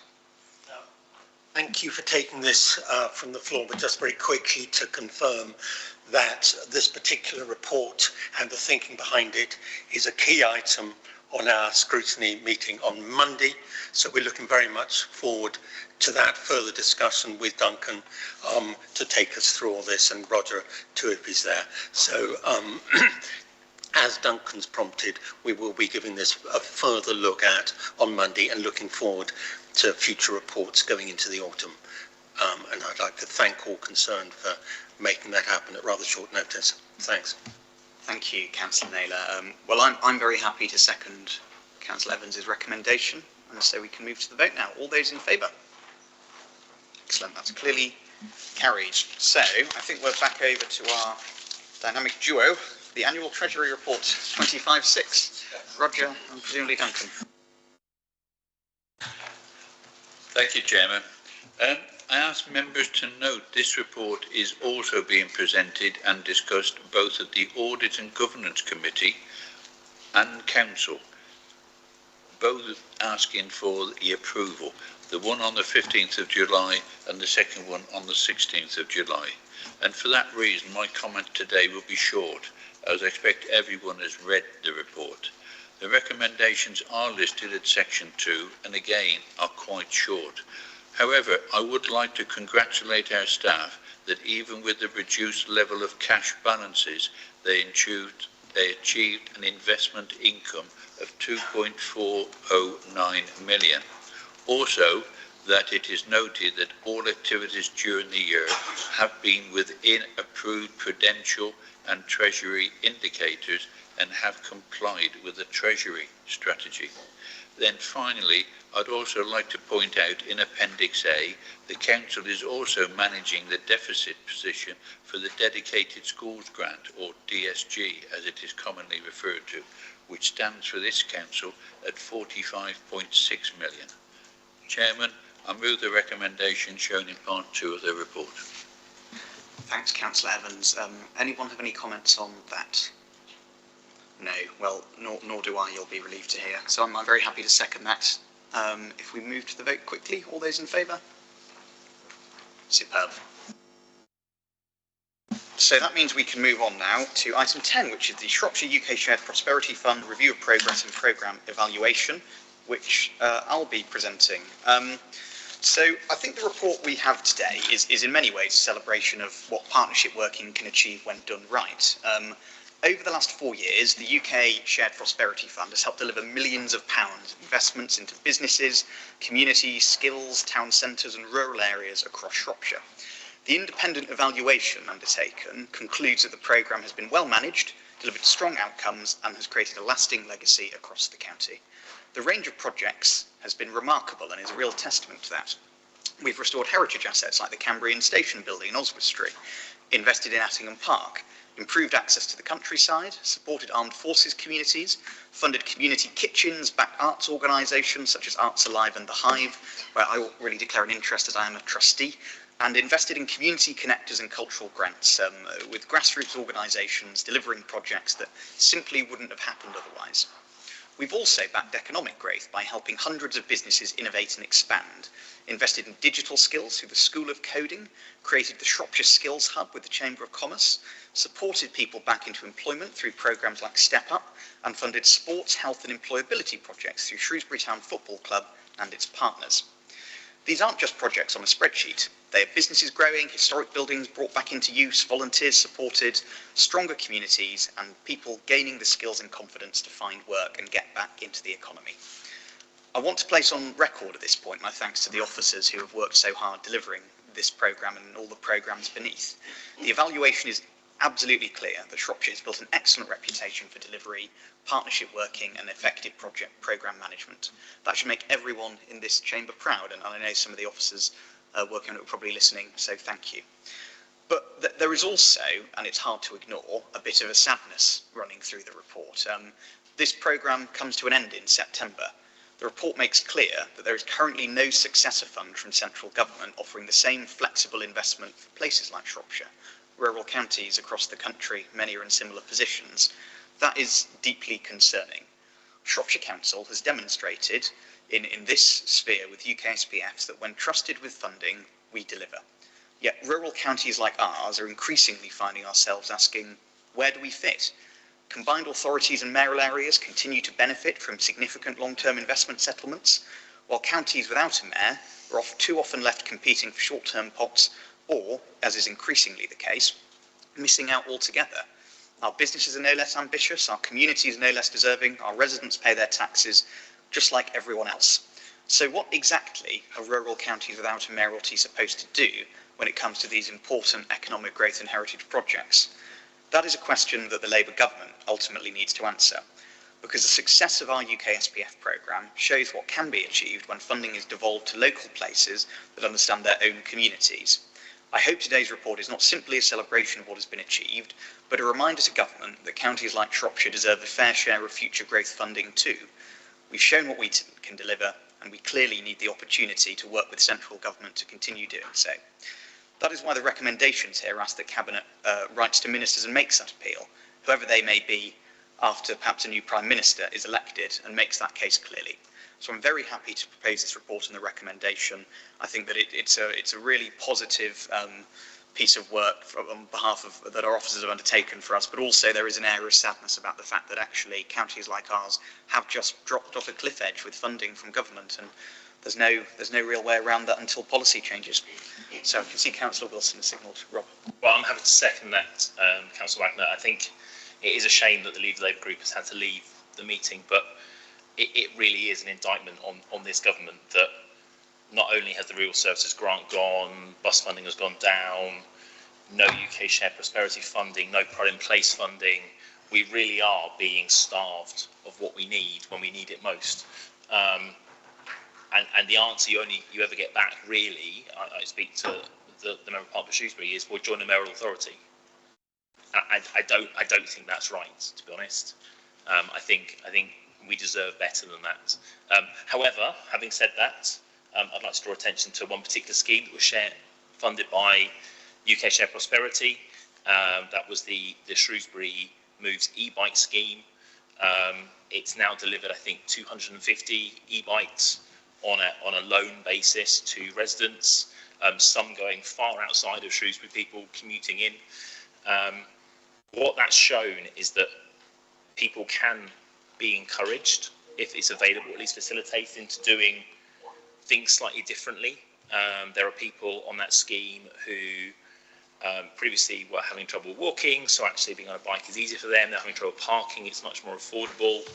That scheme is now, based on the capital funding that went in from UK SPF, is now actually, we think, sustainable financially, so that the operator that was worked with, it was run by the Big Town Plan Partnership, but led by the Business Improvement District in Shrewsbury as part of the Big Town Plan. It started off with that capital injection to get people using the bikes so they were available. But the operator that went with Hurricane, they now believe that is a sustainable scheme that can actually operate independently. So it doesn't need any additional funding to operate. It needs a bit of advertising, a little bit of admin support, but really very, very little. And it's now on a first-come, first-served basis. People can sign up for an e-bike on a loan-to-own scheme. They're everywhere in town if you see them around. And I think the big thing with those is they take away the hills as being a problem for everyone. There are people of all ages and abilities using these bikes, so it's been a really successful scheme, and it has now been nominated for a national award as well. So the Active Travel Awards are next week in Cambridge at the Active County Conference. So Shrewsbury has been nominated alongside, I'm trying to remember now, TfL in London, Transport for Greater Manchester, and one of their schemes, or two of their schemes, I think, in Manchester. So for Shrewsbury to be punching well above its weight, thanks to UK Shared Prosperity, it shows what that relatively small amount of funding did, and we did some great things with it. But now we aren't able to do those things because it's just been, the tap's been turned off. Yeah, a sad note really, because as I say, if you look through the list of those schemes we delivered, it's so impressive. And they're relatively small sums of public funding that have grown great yield both for the public sector and the private sector. Councillor Howman.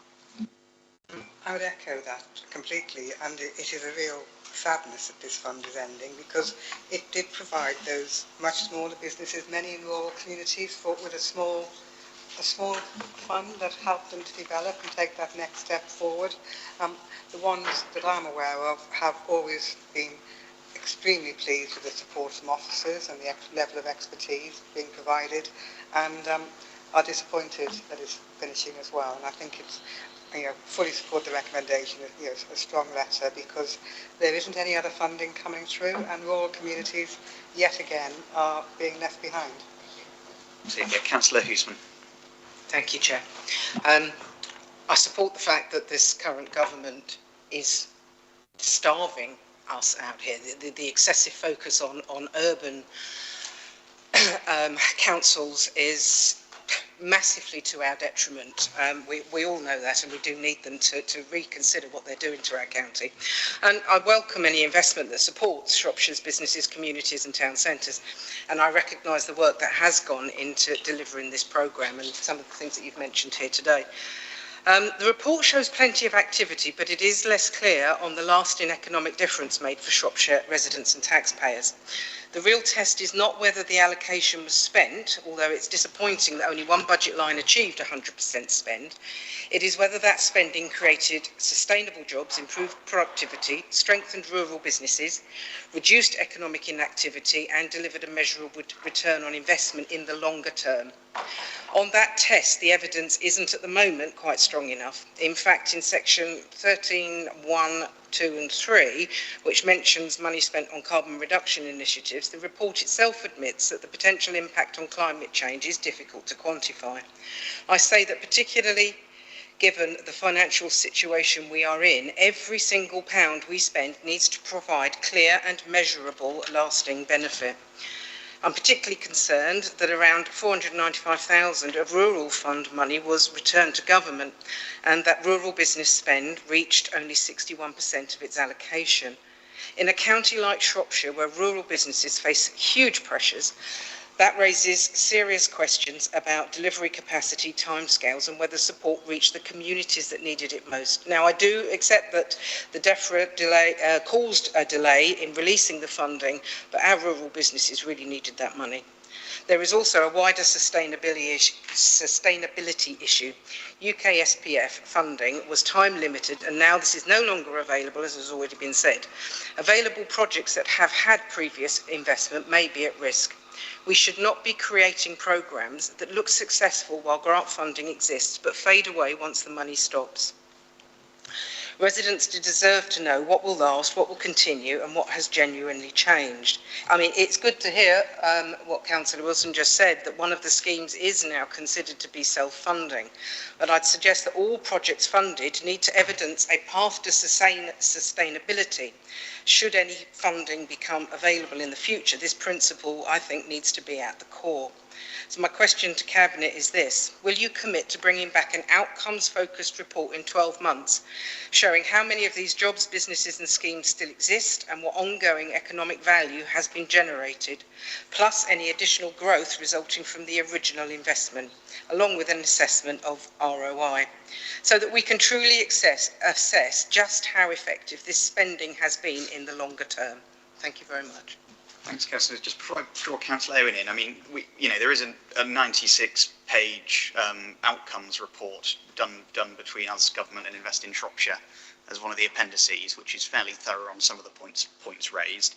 I'd say that probably covers the vast majority of what we want to be doing. The other point I'd make, though, is on the direct ROI of some of these things. I mean, part of the point of what we're doing, so if the attitude at the start had been there absolutely needs to be a path to sustainability, we probably would have been hard to see how, for example, that e-bike scheme would have been funded.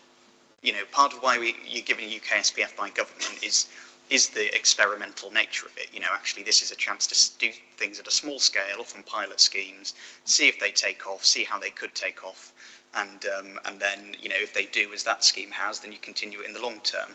Similarly, it's useful for government and us to have learning on where that doesn't work.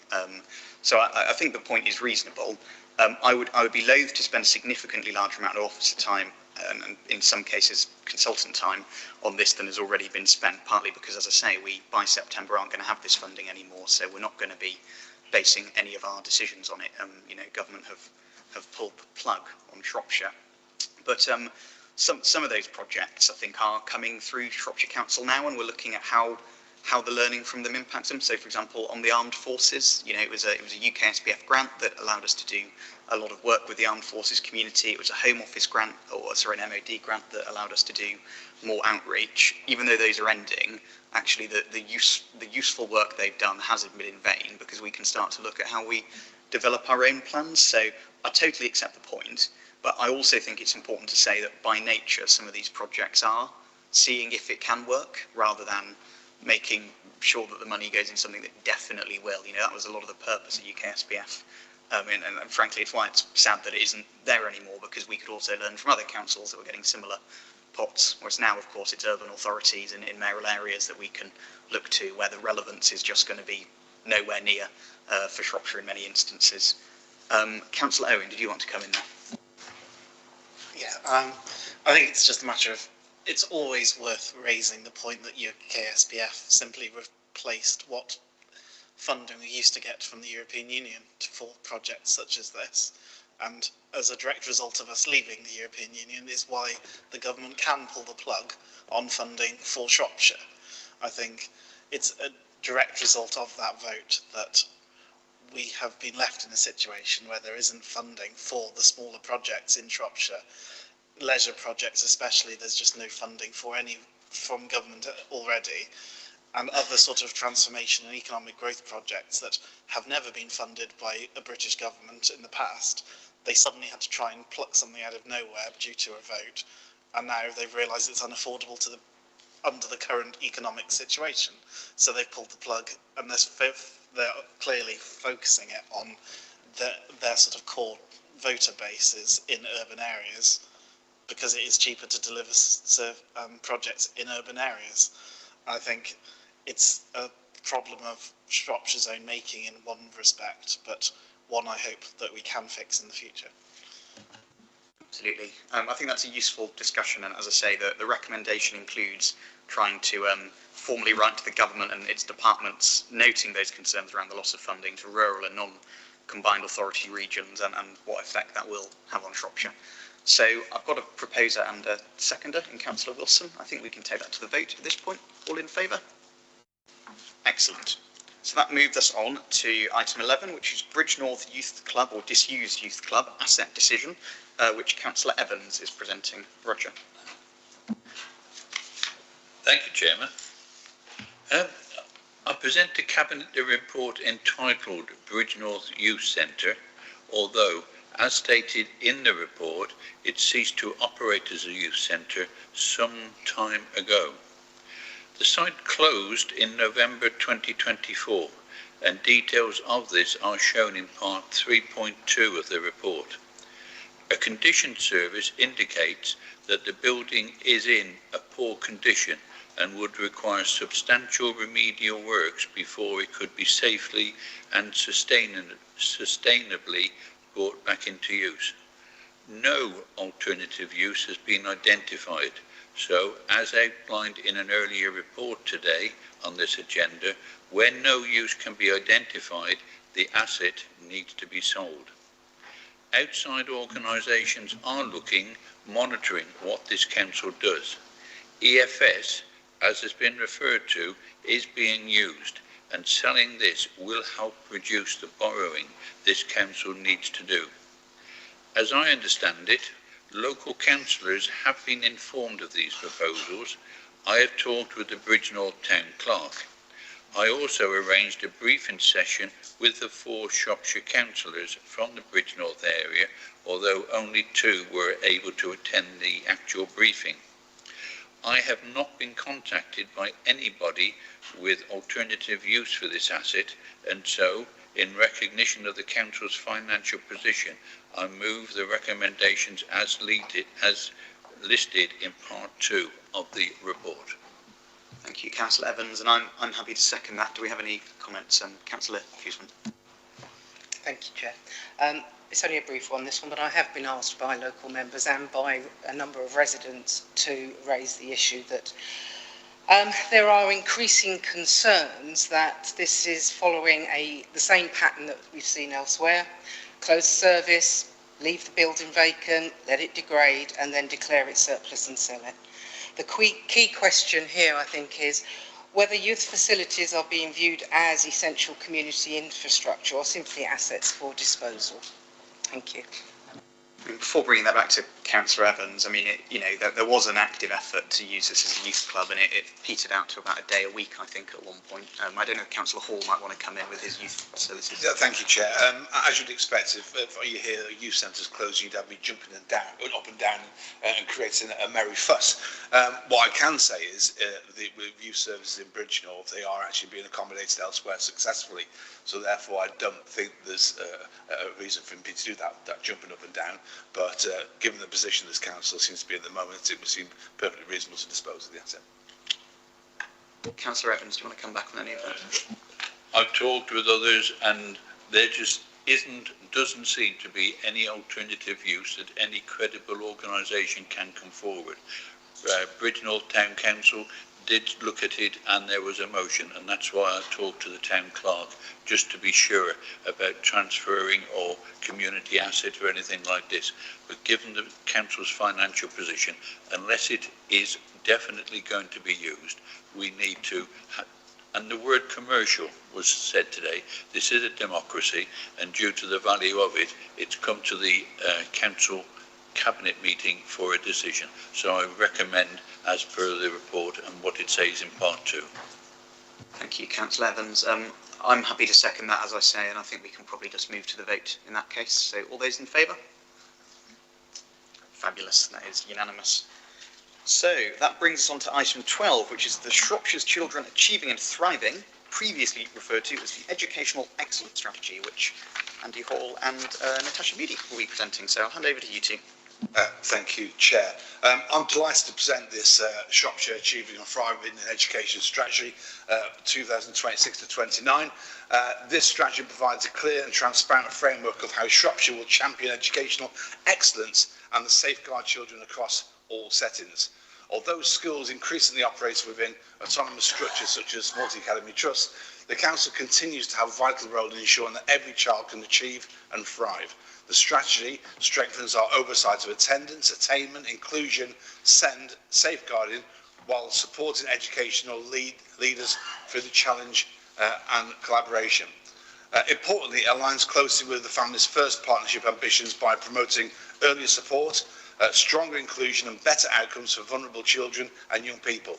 The strategy provides clarity, consistency and accountability across the whole education system and therefore is recommended for adoption today.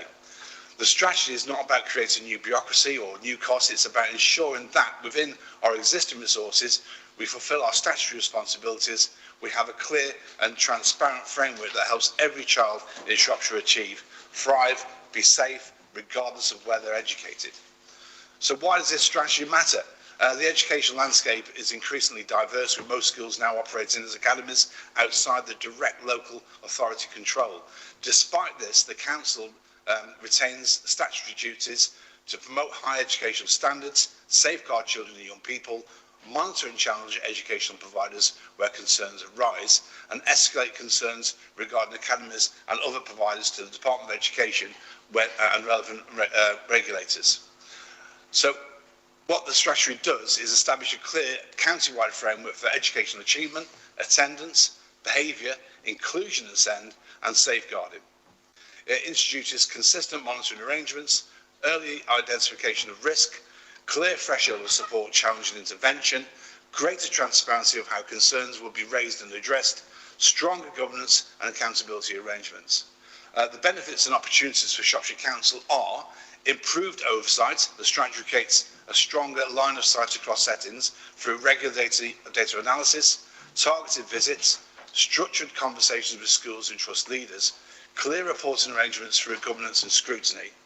The strategy also focuses on vulnerable children.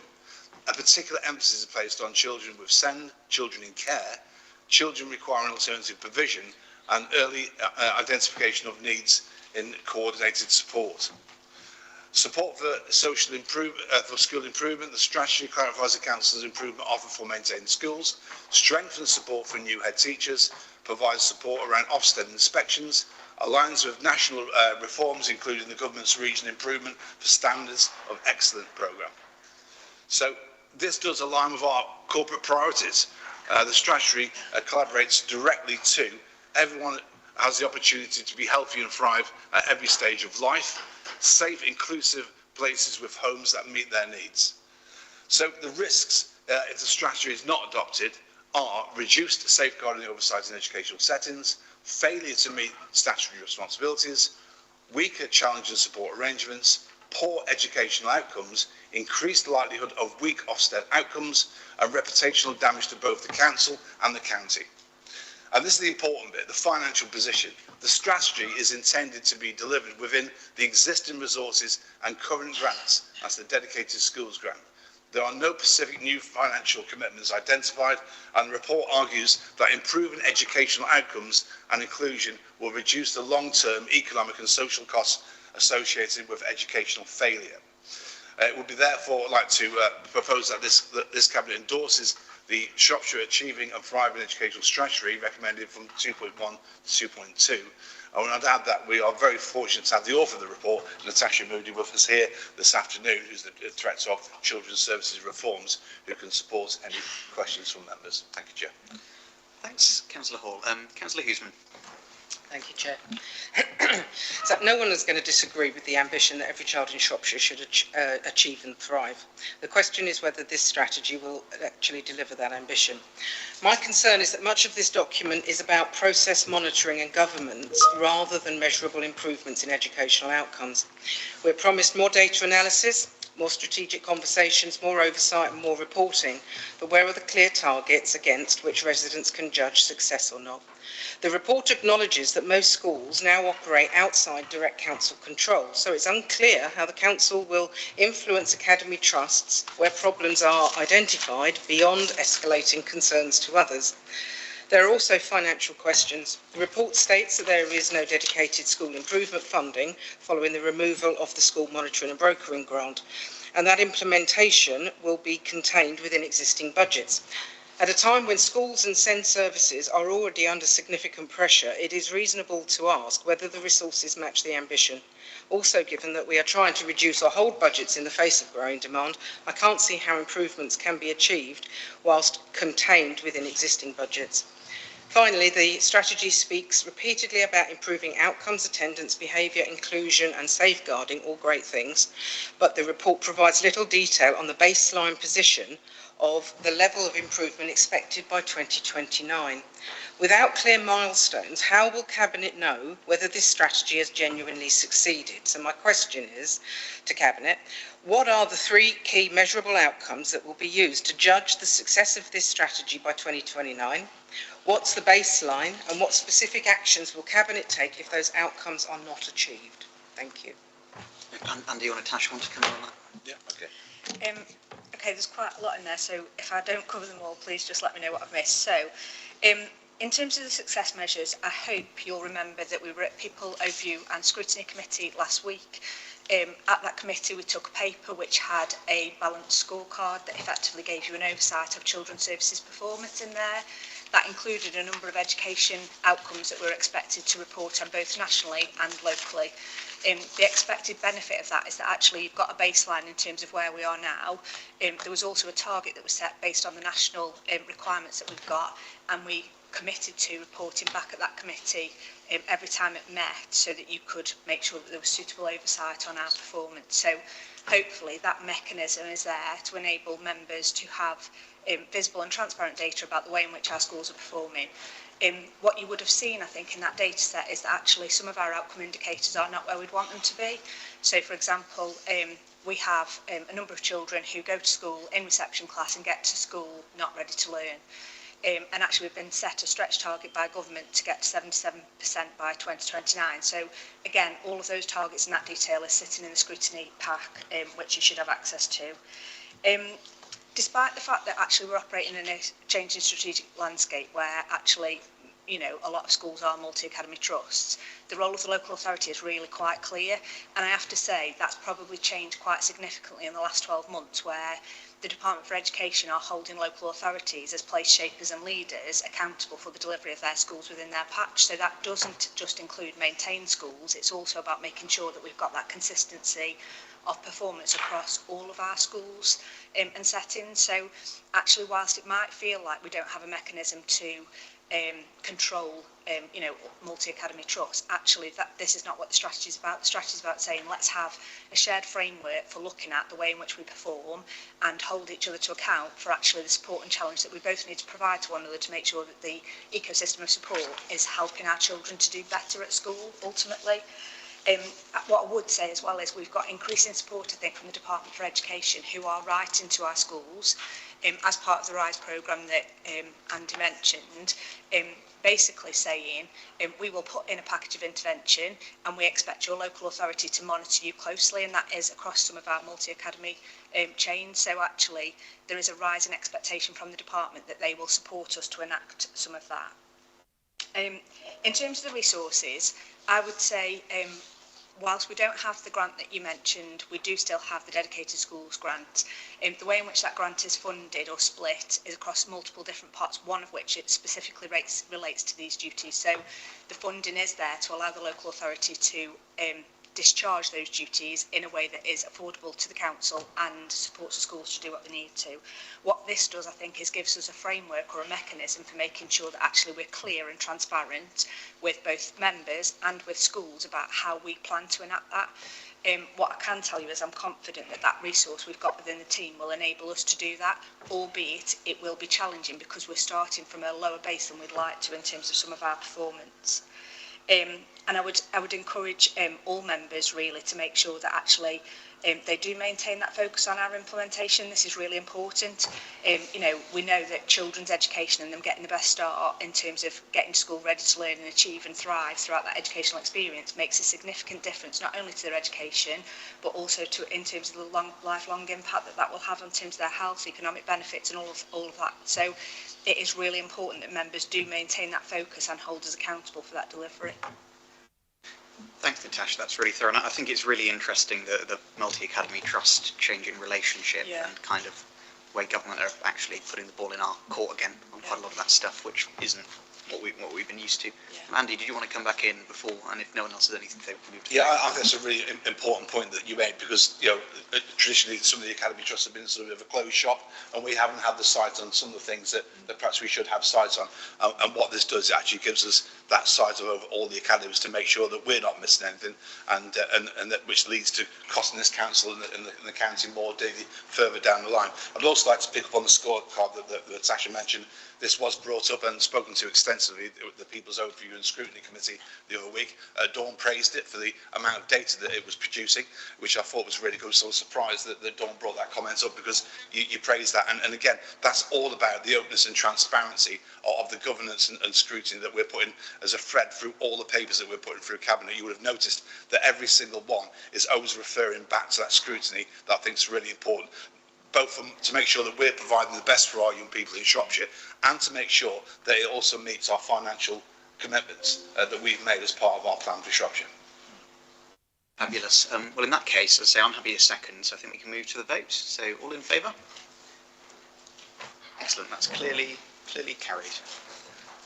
So, we're now moving on to the cyber strategy report, which I'm presenting. I should also say we have David Baker, our head of automation and technology, online, ironically, to answer any technical questions or, you know, essentially things that are more about the details of it, which I might not be able to be much use on. So I'm very pleased to present this cyber strategy for approval today.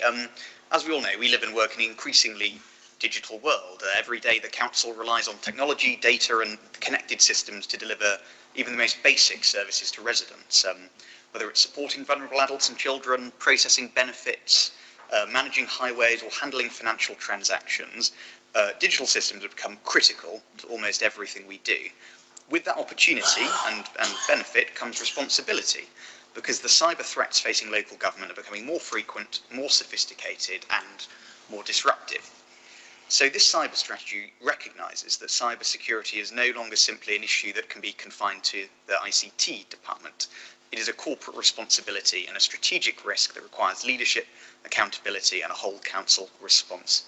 The strategy sets out a clear vision of how being a resilience-built organisation where security is embedded into how we design services will impact how we make decisions and how we manage risk. Importantly, this is not a document focused on technology for technology's sake. It's about protecting what matters most, safeguarding sensitive information entrusted to us by our residents. It is also about ensuring that essential public services remain available when people need them. It is also, of course, about making sure that if incidents do occur, we can respond quickly, recover effectively and minimise disruption. So to go briefly into it more, the strategy is organised around 6 strategic priorities. These include secure by design foundation, stronger governance and assurance, protection of data and critical services, appropriate workforce capability, enhanced detection and recovery arrangements, and collaboration with national cyber partners, which are becoming more important. Together, these priorities provide a balanced approach that focuses not only on prevention, but also on preparedness, resilience and recovery. The strategy is also closely aligned with recognised national frameworks, including the Cyber Assessment Framework, ensuring that our approach reflects good practice nationally and provides a clear route for continuous improvement and assurance. At a time of significant financial challenge, adopting this strategy is also the responsible thing to do. Major cyber incidents carry out substantial risks, including service disruption, recovery costs, regulatory consequences and reputational damage for the authority. A risk-led approach helps us focus limited resources where they will have the greatest impact, reducing our exposure and protecting services that residents rely on. Ultimately, this strategy is about resilience, trust and protecting our ability as a council to serve communities now and into the future.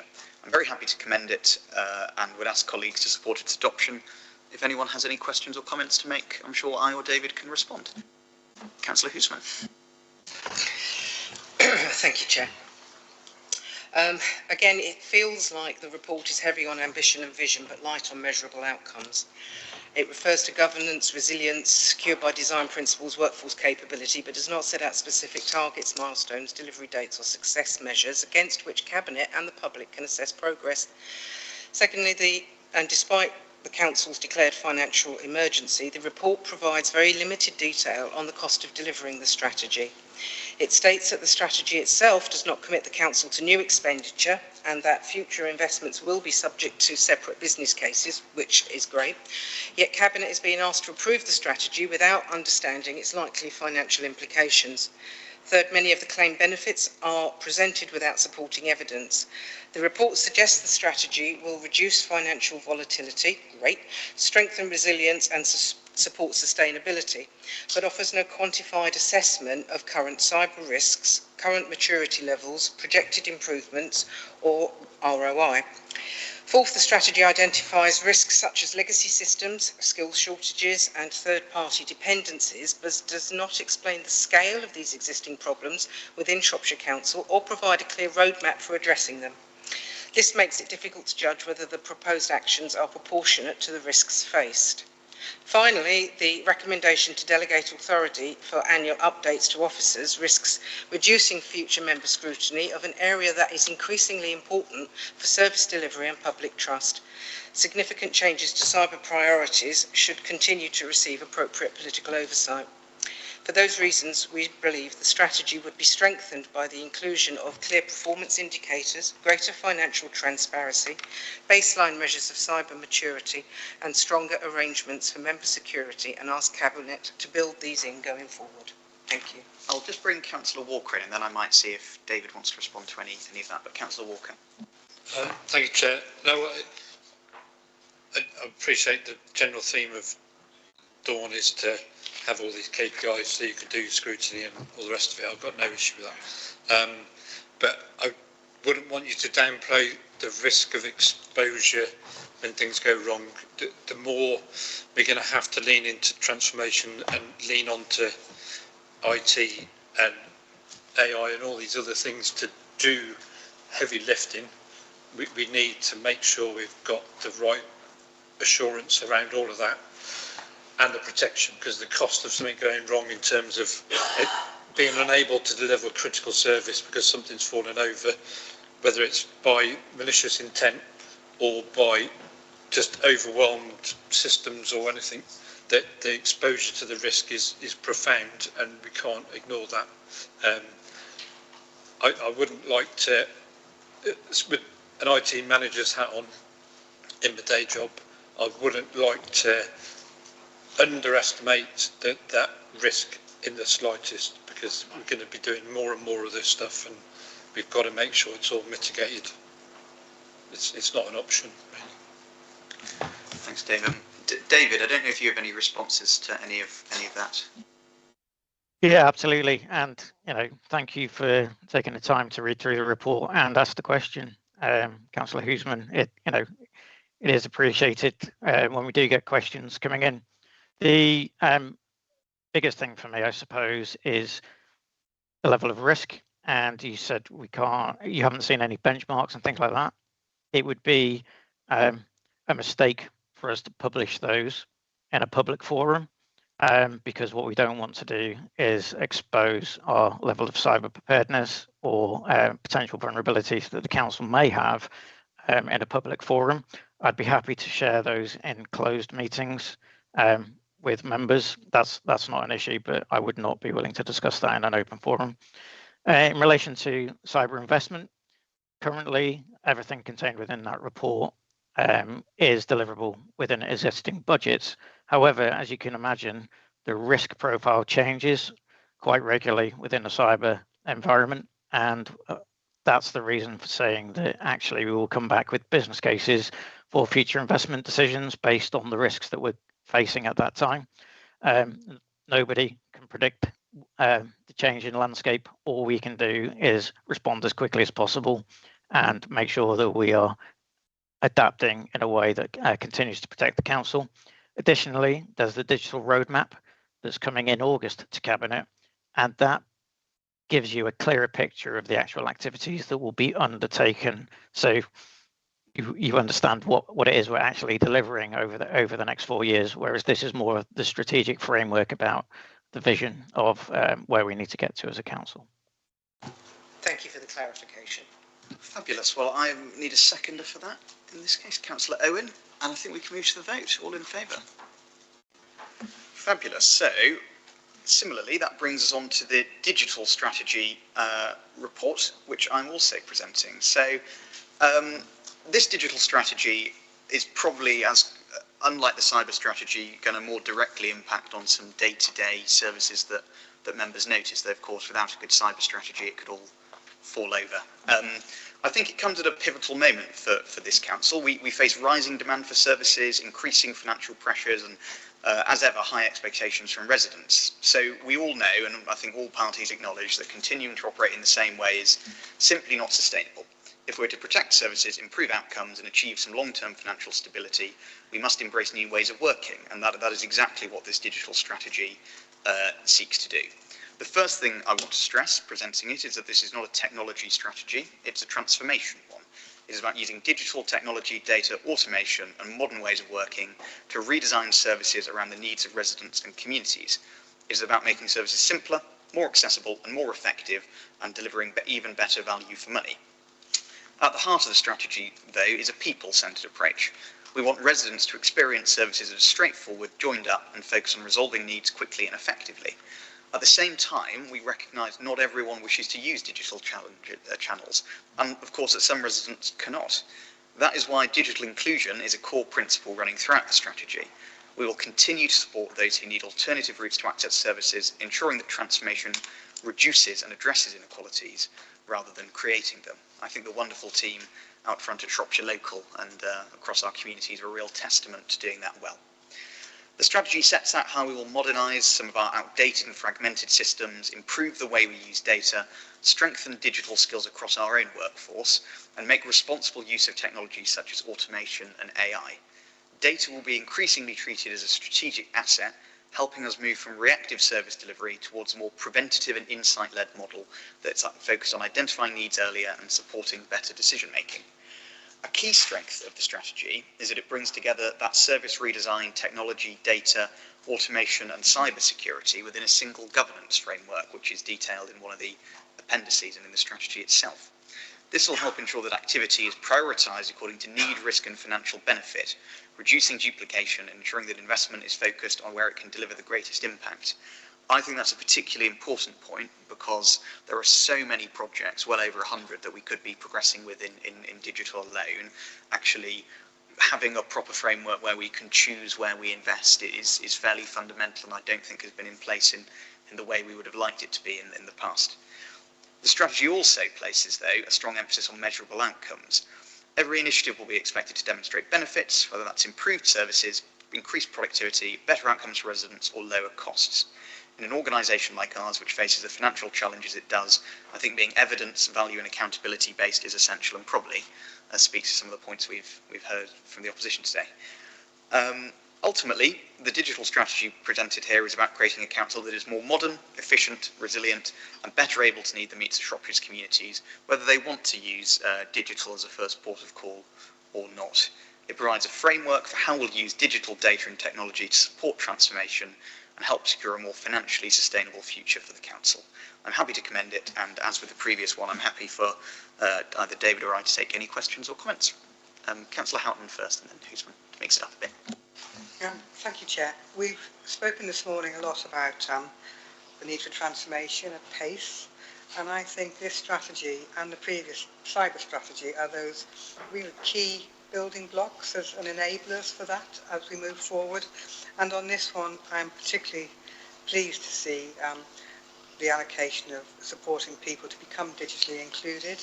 And I know at a local level in many libraries around Shropshire, in community groups, there's a lot of work going on supporting those people who may not find it easy to be able to do that. So I'm really pleased to see this. I think there's some measures of success there on that final infographic. It's well laid out, and it really is a key building block for us now going forward. Thank you. Councillor Hoosman. Thank you. As David mentioned that some other papers are coming forward for, quite soon, so some of my questions here may well be answered in that, and I'm quite happy for you to refer me forward. But to me, this strategy is yet another statement of intent rather than a quantified delivery plan that can be thoroughly scrutinised. Yes, I know I'm sounding like a broken record, but it is really important. That is the whole point of an opposition. The report repeatedly promises demand reduction, financial sustainability and lots of other good things, yet provides no quantified savings targets or an implementation roadmap, no delivery milestones and no clear measure of success. We're told benefits will be tracked, and so I'm asking Cabinet is being asked to approve a strategy without knowing what level of benefit residents can realistically expect.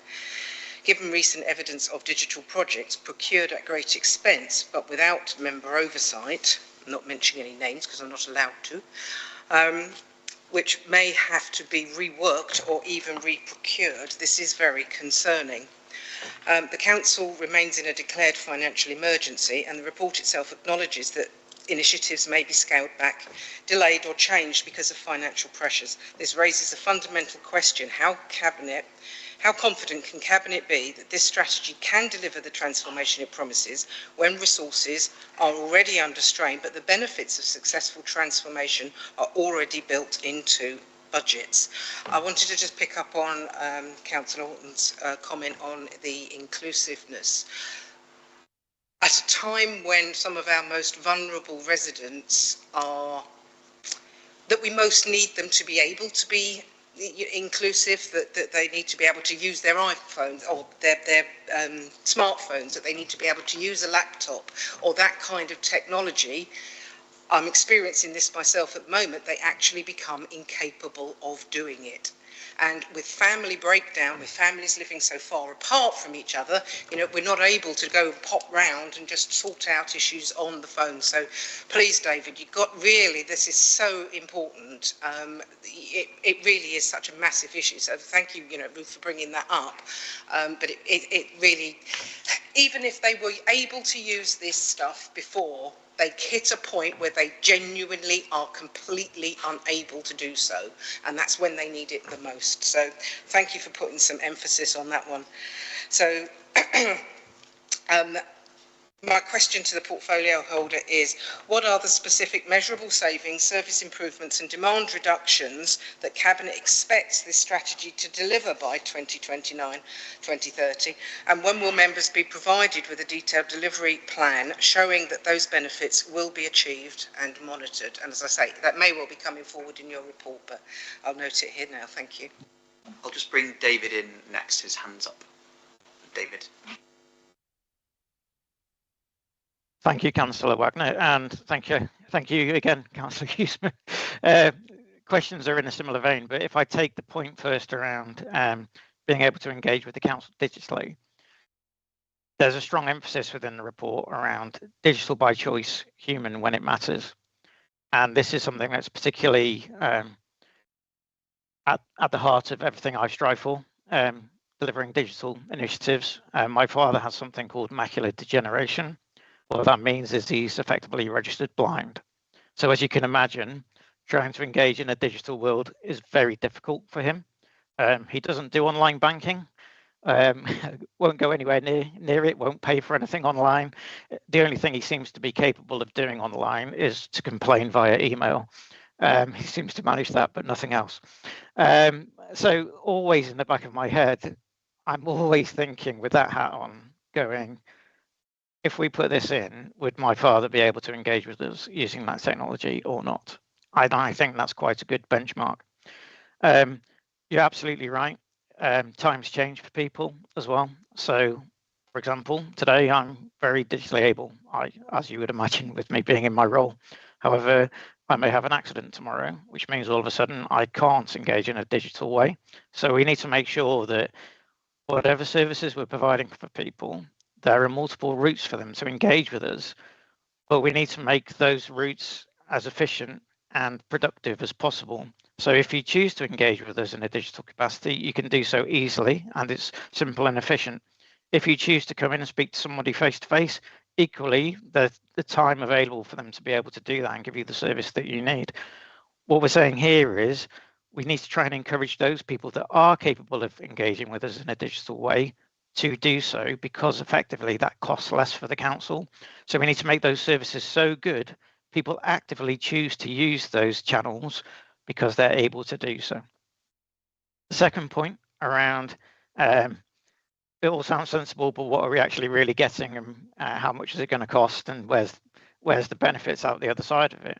I think realistically what we're getting as a council that can cope with rising demand using the resources available. There is a report, as mentioned earlier, that's coming in August, and that report that's coming in August is the digital roadmap, and that's a clear plan of what are we doing, when are we doing it? And part of that plan is to baseline some of the activities we get, because at the moment, we don't have some information that tells us if we put X, Y, Z in, have we made an improvement in that area or not? So part of that plan is around baselining some of the data in certain areas so that we can then give you the information to say, this is what's happening today, and this is how we're going to improve, and this is what it's going to look like in the future. Because we absolutely need to be investing in the right places with the right amount of money and the right capacity, because otherwise we're not going to change the council.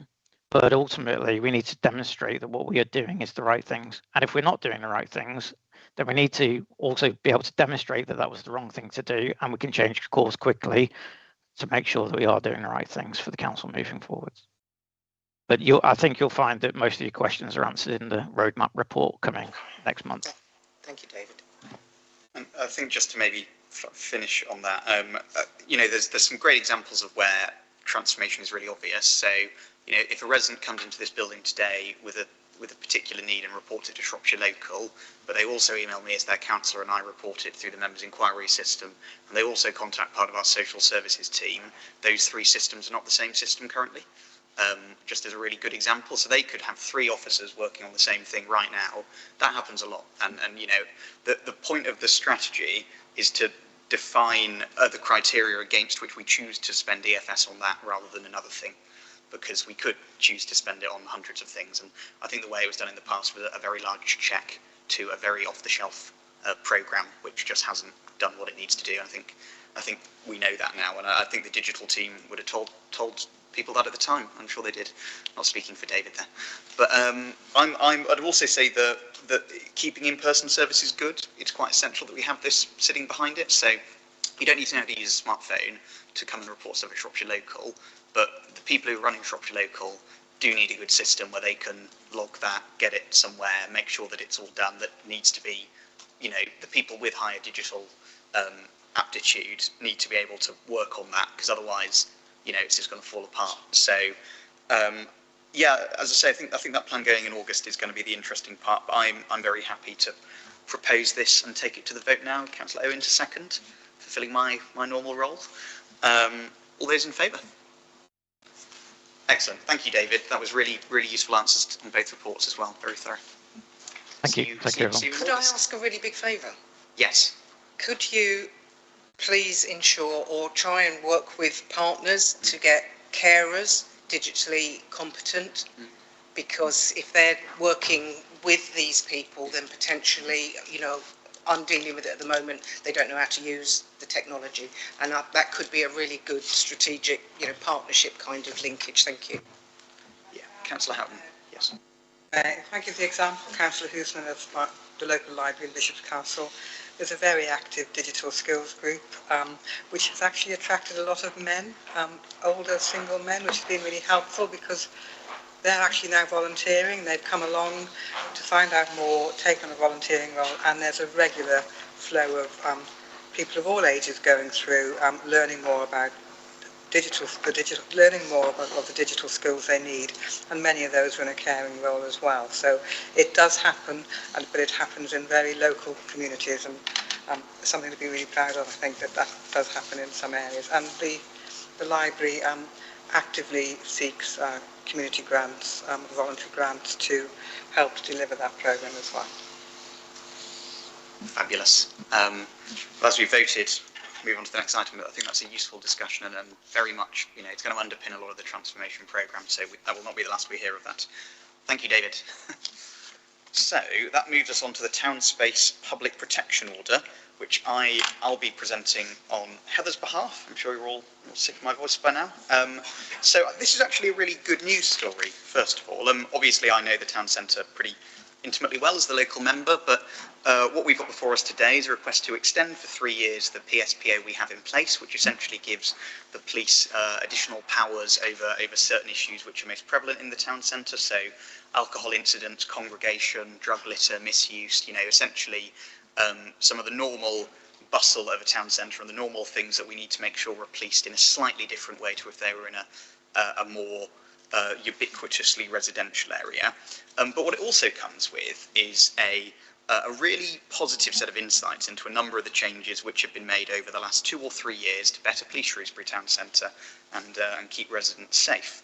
So there have been a number of changes lately, not only the PSPO, which has been in place since 2017, which we're asking to renew, but also thanks to funding from the Police Commissioner and support from the Town Council and residents groups, which I was pleased to be involved with, we have a town centre police base back now. So there was a period of time between the Riverside Centre police base shutting and last year, where there was a real issue for many officers trying to do their jobs because there was nowhere in the town centre, unless they had to sort of find premises independently, where they could be based. So they were often walking back long distances up to Monkmoor or driving back to the police station, which was wasting an awful lot of police time and also generally making it harder to keep the town centre safe and keep that very visible police presence. I think the police base, they would say themselves, the Safer Neighbourhood team, has made a huge difference. You know, just having that location, even though it's not a public facility, where they can take things back. When I went and visited them, they had collected some stolen bicycles and put them there, which they had previously had reported to them. Again, it makes a big difference not having to do that journey by car or foot to Monkmoor. That's been led by an approach through Team Shrewsbury, which is an organisation which covers all of the antisocial behaviour and crime concerned organisations, whether that's residents, businesses, the police themselves, large venues and the like, which has been a really great example of partnership working and I think has done a really good job at identifying problems and hotspots and dealing with them. The PSPO's powers underpin a lot of that success, but it's the partnership working around it, which is why the PSPO's powers can be used properly. If you look at the key findings and then the KPIs in the report, it speaks for itself. There were the 5 top incident types from 2023 to 2026 were as follows: alcohol-related incidents, congregation, drug litter, drug misuse, and fly tipping or littering. Alcohol-related incidents, we've gone down from 536 to 290 in that time. Congregation, so where you've got large groups behaving antisocially, often with associated drink, drug or other issues going on. Pride Hill was a centre of that right at the top. We've gone down from 588 incidents to 21 last year. That's partly the Town Council changing the public realm, that's partly Shropshire Council and other partners' support, that's partly the police having this base back, but it's worked really well. On drug litter, we've gone from 193 incidents to 102. On drug misuse, 372 down to 40. On fly tipping and littering, 245 to 148. total recorded incidents in those 5 fallen by 62% over 3 years. I don't think you can argue with the evidence, and actually, compared to a really bad summer we had in 2023 in Shrewsbury, it feels different. I think businesses agree, and that's why we've had letters of support to extend the PSPO from so many organisations. The Town Centre Residents Association, Pub Watch, the Business Improvement District, ProSecure Security, West Mercia Police, and all that backed by data in the evaluation. So I think this is a really encouraging insight into how that partnership working can deliver some changes. I think, Shropshire Council has a key role in it, in enabling these powers, but the police do a lot of the hard work, security do a lot of the hard work. The Town Council have remained steadfastly committed to making, the areas which have had issues as nice as they can be and as friendly and welcoming as they can be. And so we're very, very happy to propose acceptance of this and to keep Shrewsbury as safe and clean as we possibly can. So I'm happy to propose that, and any comments from members, very welcome. Councillor Huseman. It's lovely to be able to finish on a positive note and say that we support this. As you've already said, the evidence presented suggests very significant reductions and improvement in town centre behaviours. So we commend the officers and the partners that have all been involved in achieving this. It's also that the report highlights that relatively few formal enforcement actions have actually been required, suggesting that the order is functioning largely as a deterrent rather than through heavy-handed enforcement, which is another good thing. That said, there are a couple of governance and scrutiny points that I think I could legitimately ask. The displacement or potential displacement of antisocial behaviour. The consultation responses raise concerns that some behaviour may simply be moving into areas outside the PSPO boundary, particularly Coleham. So what arrangements are in place to monitor and address the displacement of antisocial behaviour into areas immediately outside the PSPO boundary, and how will Cabinet be kept informed of any emerging trends? And then secondly, reporting and enforcement. So several consultation responses suggest that residents are sometimes unclear about who to report issues to, and that enforcement visibility could be improved. So finally then, what additional steps will be taken over the next 3 years to improve public awareness of reporting routes and ensure consistent enforcement of the PSPO? Thank you. Thanks, Dawn. I think on the first point, the bringing out of the sort of pushing the issue out. I mean, there have been less reports in the central area generally, as well as the town centre. So it's not like we're seeing 588 incidents of congregation in Shrewsbury, which is now 21. We're seeing arguably slightly more or similar amount to before in areas just outside the PSPO. It doesn't just include the town centre, it actually includes a bit of Frankwell and Mountfields around this building, so even though it's the town centre, it does have a slightly broader remit. I had conversations with Lisa, who's the lead officer on this beforehand, about expanding the PSPO to deal with these things if necessary. The issue we have is we're extending a 2017 order, so we would have to end it and then consult on a totally new PSPO area to do that. So you can't just expand the red line around it. You would have to end an order, then start a new one, which I think we should investigate in the next few years, because the nature of what is the town centre has changed a little bit, just with growth and expansion. I think in particular that bit around Benbow Quay, just up from the railway station towards Coton Hill, it's town centre flats that are basically part of the town centre, but because of a historic view of the loop of the river isn't included. Similarly, I suspect the reason Mountfields is included in Frankwell here is because of good lobbying in 2017 rather than any particular reason. So I think we need to investigate that. Coleham, Coton Hill, some of those key areas just outside the loop of the river, whether or not it's a PSPO they need or just the town centre team to be able to expand their remit or similar. I think it's a fair point we need to keep an eye on. On reporting and enforcement, I think we can say pretty empirically that the reason there are fewer reports of those issues is that there is less of it happening. I live right in the middle of town and have done for years. You go out in town, you regularly see the Shrewsbury Rangers, who are town council funded, formerly a partnership project. I see a police van parked at the top of Pride Hill or on the square, probably even amounts of times. I happen to know that the Ingrid Tozer, who's the who's the inspector for the area and the town centre SNT. They patrol regularly, and that town centre police space has meant the police are actually in the town all the time, rather than coming to and fro when there are issues, which has made a difference. I really noticed the difference on a few years ago. We had John Campion, the police commissioner, at a town council meeting in 2024 after it had got bad, and some of those bad stats from 3 years ago were around that summer. And, you know, the initial discussion was, is it a red line for you guys to put a presence back in the town centre permanently rather than a roaming one? To which he said, no, but how are we going to fund it? And, well, we figured it out. So I think that there is some pretty good empirical evidence that the reporting is all right. And part of that is the Town Centre Residents Association, I should pay a bit of note to. They're very active. They work on the police priorities with me. So we submitted 3 this month, 2 in the town centre. One was about issues at Cross Hill Court. The other was about the top of Pride Hill again, I think, and some of the sort of minor antisocial behaviour being committed there. So I think the visibility is much improved. I think that's pretty objective. I don't think that's a massive political pat on the back. It's other organisations too.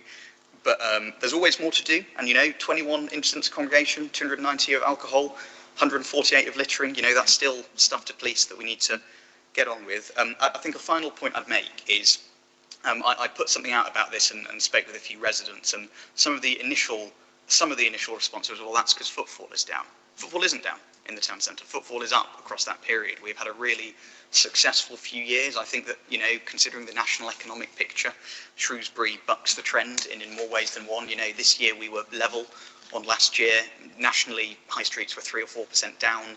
The year before we were up quite significantly. We're seeing odd months get really good footfall. September was up 11% this year, so more people are coming into the town, but there's more policing and visibility and the rangers, and it's I think that cross-organisation approach has worked. So always more to do, but I think, broad brush on what we're talking about today, the PSPO is working pretty well, and it's how we find creative ways to keep improving it. But I'll hand over to Councillor Wilson now, his signals. I'm happy to second this. I will declare an interest as the leader of Shrewsbury Town Council, but I don't think that precludes me from speaking.